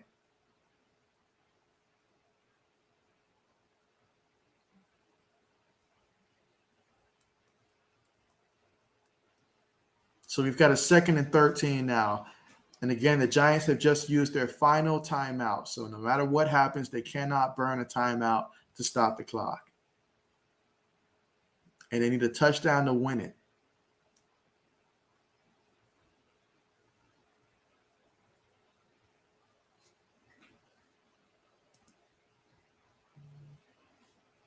Yep. Hopefully Jordan Elliott will make. I think that there's a good chance that he will. I mean, I'm willing to say that much. I think there's a good chance that he will. And that's what you really want to see in this situation from guys that's trying to make the roster, especially on the defensive line, because defensive linemen, you can rotate a lot of D linemen. And look at the pressure they're getting on him. This Browns defensive line is making a strong case late in this game. And just a good job by Brian to just get rid of the ball and save some time on the clock. Let's see. Mike says that his favorite quarterbacks make no sense. He says Steve McNair, Brady, he is history. Warner is his favorite, 20 years. Okay. Hey, those are some good quarterbacks there. You mentioned the late Steve McNair. I was going to mention Steve McNair as well. There was 3 quarterbacks that I had. Steve McNair was certainly going to be number 1.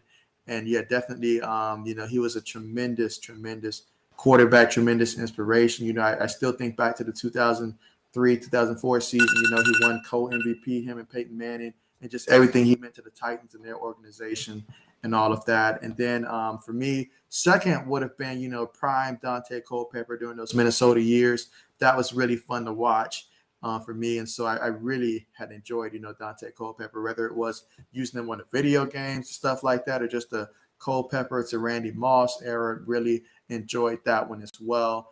And then number 3 for me, it's got to be, definitely Donovan McNabb, and everything he was able to do for the Eagles for all those years, those three. Obviously, being a Patriots fan, Tom Brady, but I went ahead and I said I'm not going to mention Tom Brady for that one. So, yeah, Donovan McNabb would have been the third quarterback on that list for me in terms of NFL quarterbacks. But there you have it. Yep, the late Steve McNair for sure.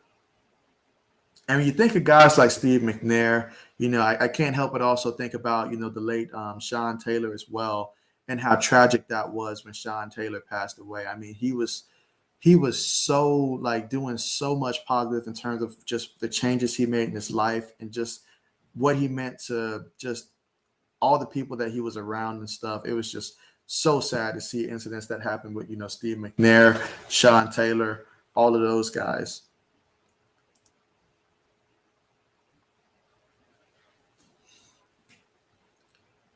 Yep. And so here we are. We've got 14 seconds on this clock. So you would imagine that they're going to draw something up to try to get them near the sideline here when it comes to trying to get about a good 9, 10, 11, 12 yards and get out of bounds. Ideally, that's going to be the goal. Well, let's see how this is going to play down.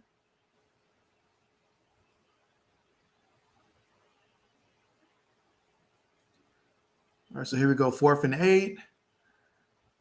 And we've got the pass spot. Well, we got Brian on the run. Is he going to scramble? He throws it, and it is caught, and he gets out of bounds. Excellent play. Excellent play on that one. So we've got 6 seconds left. Good job getting out of bounds. Let's see. Mike says, I can mention Brady. Do I like Tiger Woods in golf or Jordan for basketball? For golf, Tiger Woods was just a name that I happened to know. Golf wasn't really something that I did follow and stuff. There was a time where I guess you can say, yes, I was more, of a Tiger Woods, person there. But as of recently, it's kind of mellowed out there. And Jordan, when it comes to basketball, Jordan was definitely, number one. But when I was playing, it was mostly Kobe Bryant. That was the guy that you would have heard me rooting for. Meanwhile, it is intercepted in the back of the end zone after the tip pass, and therefore the Cleveland Browns are going to win this preseason game here. But yeah, for me in basketball, it was definitely Kobe Bryant, and obviously if you like Kobe Bryant, you're going to like Michael Jordan as well. So Michael Jordan, Kobe Bryant. I was a huge fan of Tracy McGrady, the way that he played. I always tried to replicate the way that Tracy McGrady played. Carmelo Anthony, that was another guy when he was with the Nuggets. That was another guy that I really admired. Allen Iverson. Guys like that were so key for me, especially growing up in terms of you want to talk about like players that I admired and stuff. Those 5 that I mentioned right there, I really admired them a lot. You can add Dwayne Wade as well in that conversation there. But most of the time I was rooting against Dwayne Wade because Shaquille O'Neal left the Lakers to go to the Miami Heat. And then when Wade joined up with LeBron James, then, yeah, he became more of a villain to me during that time. I used to be anti-LeBron, like really big, like really, really big anti-LeBron back then. It's funny how times change. Let's see. Azure Shack says that Ben played great last night, and you hope that he does well. It's so weird seeing people say a team that was 11-0 will miss the playoffs this year. And so, I mean, that just goes to show, honestly, how people, memory is. I see a lot of Patriot fans inside of Patriot groups and stuff, which is why I had to take myself out of some of the Patriot groups because they just kept bashing Bill Belichick just because Tom Brady left and all like that, as if Bill Belichick's supposed to go down there and beg this man to stay or something like that. Like at some point it was going to come to an end. They had a long run, longer than most. You got to move on. But yeah, so I know how people can be short-term memories and stuff when it comes to that.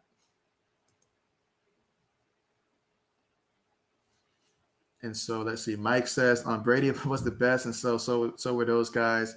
And so yeah, but I mean the difference is like for Michael Jordan, when I started watching, like really, really zoning in on basketball, Michael Jordan was already with the Wizards and stuff. So at that time, it would have been more so Kobe Bryant for me. Now I love MJ because you asked me MJ or LeBron. I'm team MJ. I love the mindset that he went out there with. Like I like it when you're the guy that can go out there and score for your team and stuff like that. So, but yeah, in terms of the best, yeah, you can pretty much say that, But when I made my decisions, long ago, I've stuck with these guys, regardless, and no matter what LeBron does, even though he's with the Lakers now, I root for his success now. But ultimately, Jordan's always going to be that guy.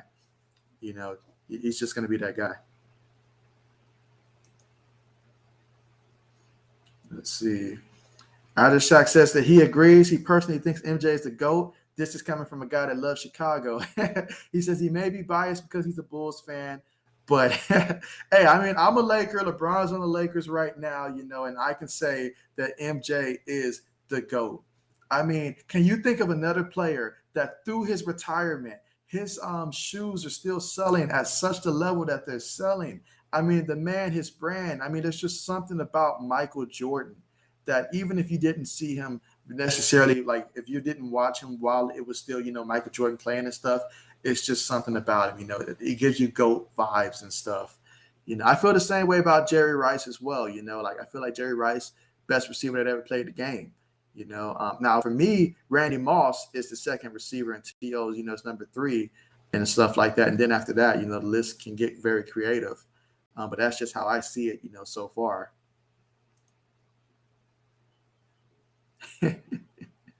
Been running on fumes and stuff. Let's see. Shaq says that the Steelers and Pats is an underrated rivalry. You know what? You're right about that because a couple years ago, that's the teams that I was looking like that I circled on the calendar, especially when you're talking about the big 3 or whatever, or the 3 Bs as they call themselves, Big Ben, Antonio Brown, Le'Veon Bell, and stuff like that. Yeah, during that time, you guys remember the catch that, the catch that wasn't a catch that was a catch, for the Steelers and stuff like that. I say it all the time. Sometimes you need a little bit of luck to win a game. And, man, the way that the referees were calling those catches and drops that season was absolutely insane. Like, I couldn't tell you what a catch was back then. And I don't think a referee really could have done it either. But nothing was like those Patriots and Colts rivalries, throughout the years, seeing Brady versus Manning. Let's see. Mike says that he's a Brady respecter. Sour grapes are good for wine, but not for NFL fans. Absolutely. And that's one thing that I really wish that more fans would really realize. Like, I'm all for the competitiveness. I absolutely love it. But at the same day, if your team is doing good, they're doing good. Like, I remember I had a person ask me last year, like, am I going to be rooting against the Bills in the playoffs? And I was like, why would I do that? Like, they won the division. They're already there. This team, they've pretty much been working super hard to get to this point for so long. So why would I do that? So let's see. Mike says that he teetered with LeBron and Jordan. Honestly, I've been thinking about this LeBron-Jordan debate for the longest and stuff. And honestly, LeBron versus Jordan, that's probably the wrong comparison because we know those who pick Jordan, it's because we love Jordan's style of play. We love Jordan's mindset. Those who pick LeBron, they love LeBron's, the way that he plays. And then not only that, the amount of times that he's made it to the finals and stuff, for most of his career, his durability, all of that stuff, the way that guys can play with him, superstars want to play with him and stuff. And then, you can make arguments for both sides, but quite frankly, they're 2 different types of players, and so it just comes down to your style, your preference when it comes to how you think the game of basketball should be played. Those of us that love the Jordan era, we probably loved it when each team had one superstar, one great player, and then a whole bunch of good role players. And those who like LeBron, they probably love it how, you have a bunch of superstars on one team and stuff like that, and how or a bunch of great players on one team across a couple teams in the league, So it just comes down to your preference of play most of the time.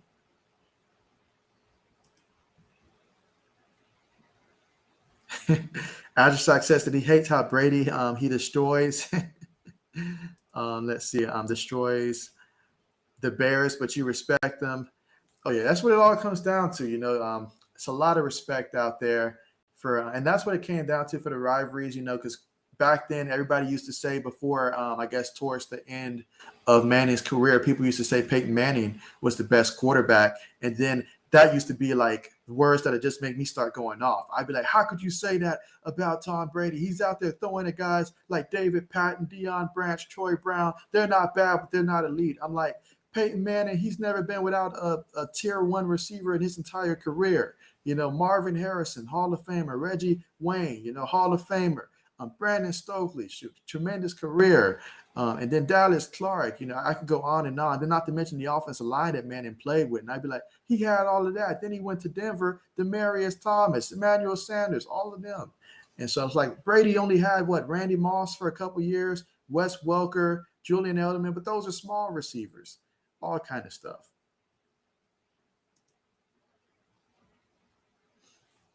Let's see. Mike says that he watched every Bulls game 1 year, Rodman, Pippen, Jordan. Nice. That's one thing that I really am going to be aiming to do a lot more this year. I feel like I need to pay more attention, especially early on in the regular season, throughout the season, because most of the time late, especially the last couple of years, just everything from work and everything, just being able to catch the games and stuff. So usually when we get closer to right after when March Madness finishes, that's typically when I'll get to the point where I start focusing more so on the NBA in the past. But I'm definitely going to be paying a lot more attention because I'll be streaming a lot more games. And so I'll have you guys on the stream to help me, make it through those games. So there'll be a lot of games I know for basketball. So I'm still trying to figure out, days that I can dedicate specifically just to that.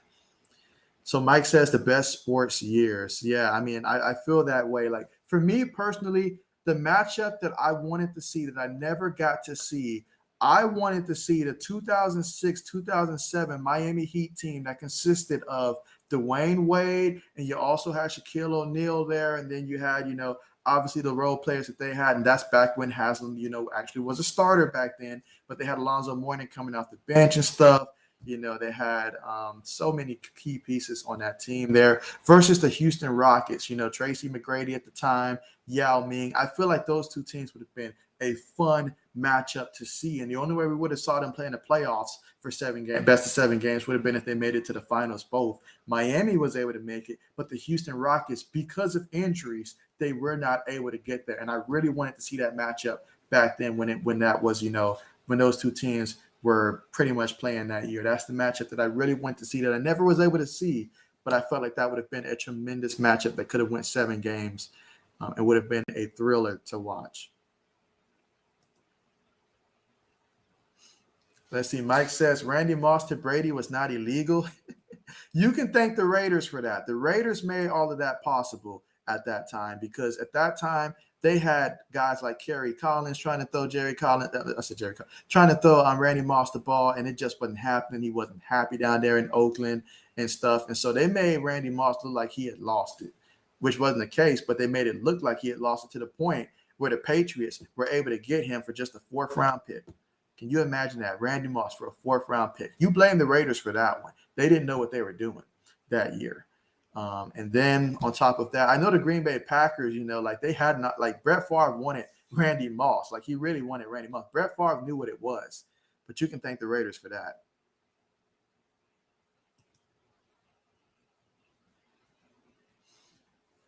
Let's see. Fixed Bird did not beat Warner and my Cardinals. Hey, that catch that Santonio Holmes had, and then not only that, the run back that James Harrison had in that Super Bowl, that was a Super Bowl. I'm not going to lie. I was really rooting for the Arizona Cardinals super hard in that Super Bowl. I really wanted so badly to see Arizona win the Super Bowl. It just came together. I was rooting because when the Cardinals drafted Matt Leinart, I was a big fan of Matt Leinart at college, and so I thought he was going to be that guy, but he turned out not to be that guy at all. But then Kurt Warner came, and he really took off with that team. Then obviously you had, Prime, Larry Fitzgerald, Anquan Bolden, all of that. But, hey, when it came to, the Super Bowl, a lot of times you just need that one play to work out. And Santonio Holmes, he had one heck of a catch to end that game. That was really tough for Cardinal fans, really tough.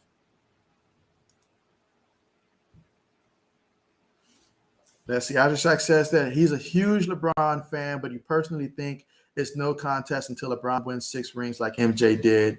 And even when he wins 6 rings, we'll always be able to say, well, it didn't take MJ X amount of times to get it, And then not only that, you look at the teams that LeBron has played with, it's always going to be the case that LeBron, he's always played on a superstar team. What would have really helped LeBron James' case, and I think this would have completely changed the narrative, is if you go back to the year that he got swept against the San Antonio Spurs, if he would have even had did just won maybe just one game and not got swept, I think. Preferably if he'd have won that series, though, history would look at LeBron completely different because I don't think he would have had the run to Miami or anything like that.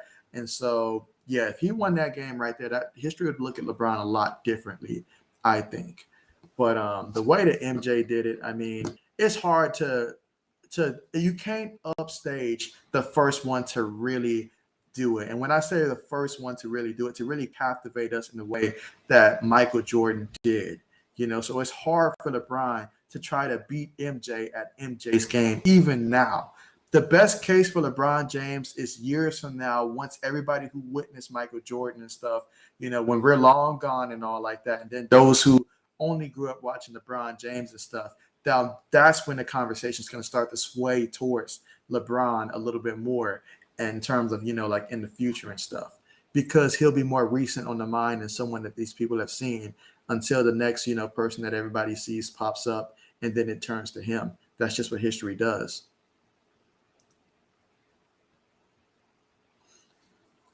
Let's see. Mike says LeBron has higher heights on his best days. He is hey, if we're talking physical tools and all like that, like we're trying to create ourselves as a player, then yeah, make me like Bron. Like Bron, like y'all remember that dunk that Bron had against Jason when I think Jason Taylor at that time, not Jason Terry when he tried to stop that dunk, and like LeBron just went up there and just ended this man's career and stuff like that. Like, yeah, the man had heights and he had power with those heights as well. So that was something that was extremely hard to defend against, So it's whether you want that or whether you want a guy like MJ, the moment you say something, just a little bit of trash talking, just to try to make the game interesting. And all of a sudden MJ takes that personal and he's over there and he lights you up for 60-something points that night. And you're like, man, I shouldn't have said nothing.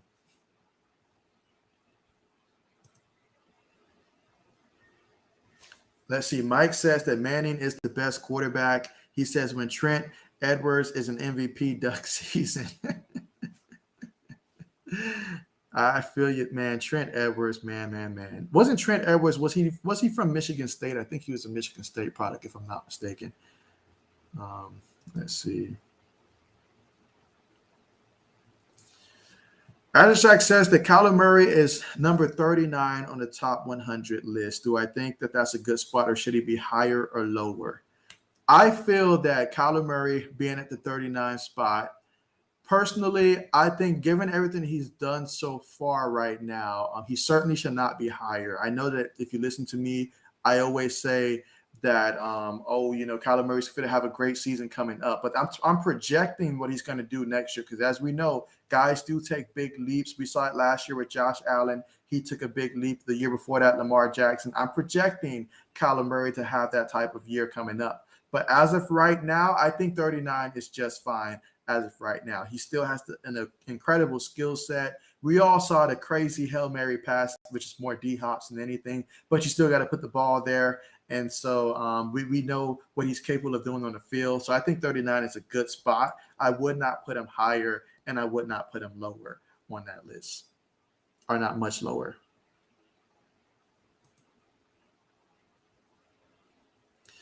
Yeah, I did notice that. And honestly, I really didn't think that one was going to get 55,000 views on that video. And that was the video that I had posted with the Cleveland Browns. No, not Cleveland Browns. Cleveland Browns and Giants little brawl, or if you can call it a brawl, more like a squaring match and stuff. But yeah, I really didn't expect for that one to get that many views, honestly. I did know that, the video I had before that reached 42,000 views. About a week prior with the Rams fans fighting and stuff. I realized that then I was like, okay, so some of these fight videos are really getting a lot of the views and stuff. And so, I was like, well, maybe I should do a little bit more research and just put some stuff up there. I mean, I think I've posted 3 of those videos each time. Reading through the comments, first there was no commentaries and stuff. My head was blocking half the video. So second time, took myself out. Second video, there was your intro is too long, even though it's 15 seconds. I reduced it from 20 to 15. So this time I just took the intro out of it. And so for those fight videos, I'll just purely put up the fight. But yeah, I mean, it was really nice to see. I was really shocked, especially the first time when I had the other one get 42,000. I was like, before that, the most views I had in the video was 6, almost 7,000, I think. And so that was a massive leap. And to have 2 of those videos happen within the span of a week, that is crazy. And yeah, I am so excited, honestly. Like, it honestly feels like at the growth rate in which I'm getting right now, it feels like there's a possibility that in the next 2 months that I probably can reach 1,000 subscribers, which has definitely been the goal. And so I'm very appreciative of that. And I'm really appreciative of having, guys like you guys that are currently here, in the chat, watching the stream and stuff like that, that's here interacting here. So that way, once the regular season starts, I mean, this is going to be fun, whether we're talking about what's happening in our fantasy leagues, who's going off, what teams are going, what's happening around the league, stories as they break. It's always great to be able to talk through this, guys, to be able to talk through this with you guys. Not only that, obviously football season is going to be first, so the NFL, college football as well. I'm going to try my best to stream some of the more primetime games. So we'll probably be seeing a lot of night games, but if I feel that there's one early in the day that's just a can't miss type of game, then I'll probably stream that as well. But I'll try to aim for some of the later games in the day as well for Saturdays. But yeah, there's going to be a lot of good things. This channel is constantly evolving, and I'm constantly looking at ways to try to improve. But I really appreciate you guys so much, so much. I cannot emphasize that enough. Really appreciate you guys. Even you guys that are watching on Facebook, really appreciate you guys and the support as well. I know, right? Yes, I'm always constantly checking to see where I'm at. But honestly, within the last 28 days, especially, really the last 2 months, 2.5 months, I started seeing an uptick in terms of subscribers and stuff. But man, the last month has been an absolute dream in terms of seeing the amount of subs and stuff. So I'm really appreciative of that and constantly trying to do my best to continue to improve, to be a channel worthy of having 1,000 subscribers and stuff. But really appreciate that.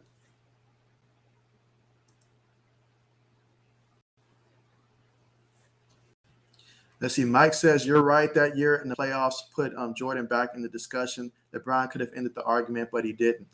Absolutely right. And that's the thing about, when you're a situation like that, once you make it to the big stage. Now, if LeBron would have fell short just prior to getting to the finals, then, everybody forgets, that the struggles that Jordan typically had, early in this playoffs until he get there. But once you get to the finals, that means that regardless of how you got to the finals, your team was good enough to get to the finals. So once you get to the finals, at the very least, you cannot get swept. But if you want to say that you're the GOAT and you have a team that you were able to get to the finals with, if you carry them one more time. If you guys played as a unit to get there, then hey, you got to do it. Now, I'm not going to act like LeBron's the only superstar that lost, in the finals or anything like that. I mean, heck, being a Lakers fan, I saw Kobe Bryant lose to the Boston Celtics, and what really was the difference is that Andrew Bynum at that part, he was a little too young at the moment. And so that's what really held us back that year. But then I saw Kobe come right back with the same Lakers the next year, and then they beat the Orlando Magics. And then the following year,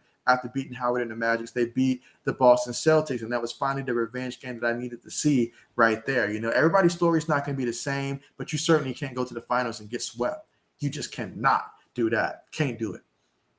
Can't do it. I mean, you think of Allen Iverson when he played against, the Lakers in that finals. That's still one of the most watched, finals there is.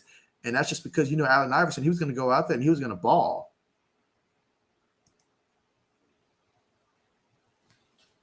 Let's see. Mike says that he is biased to Murray just because he is really good and his height is a thing. Reminds you of a better armed Flutie. Doug Flutie. I remember Doug Flutie. I remember the little bit of time that he also spent with the New England Patriots. He did those little drop kicks, in which I haven't seen a guy do anything like that since. But I remember when they used to do the little drop, when you drop the football and then you kick it for like the extra point or something like that.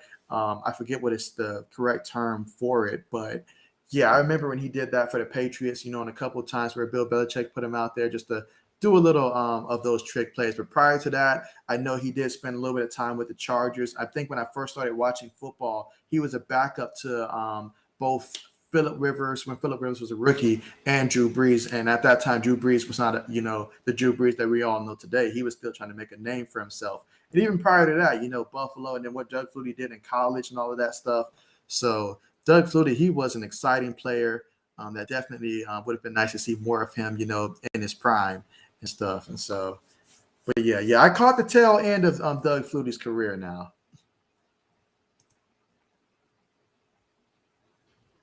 Let's see.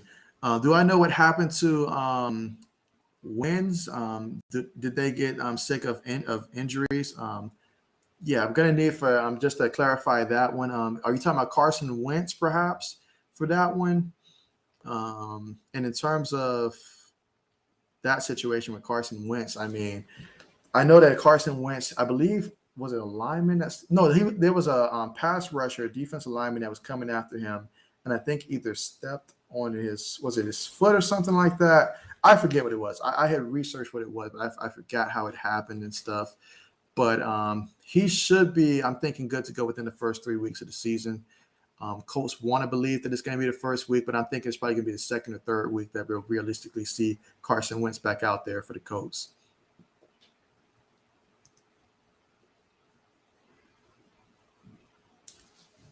Abstract says that's a good comparison. Murray is like a modern day Doug Flutie. Yes, plus ramp up the speed.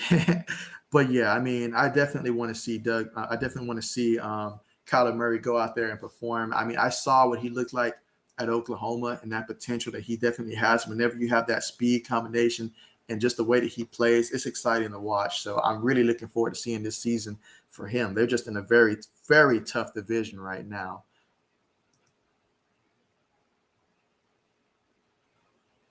Let's see. Mike says it's hard to find when you're growing, I think. But if people find you, you'll grow fast. Yeah, absolutely. Like I did see on one of my posts that people said, like there was about 25 people that liked the post that, and that this one person was like, did anybody find this channel through an Instagram ad? And I was like, an Instagram ad. Wow. I don't know how that happened, but I'm very appreciative of that. But yeah, it's really, that's why you'll see these, a lot of these fight videos and stuff. These are really the ones that's attracting a lot of people to my channels right now, because this is what's blowing up.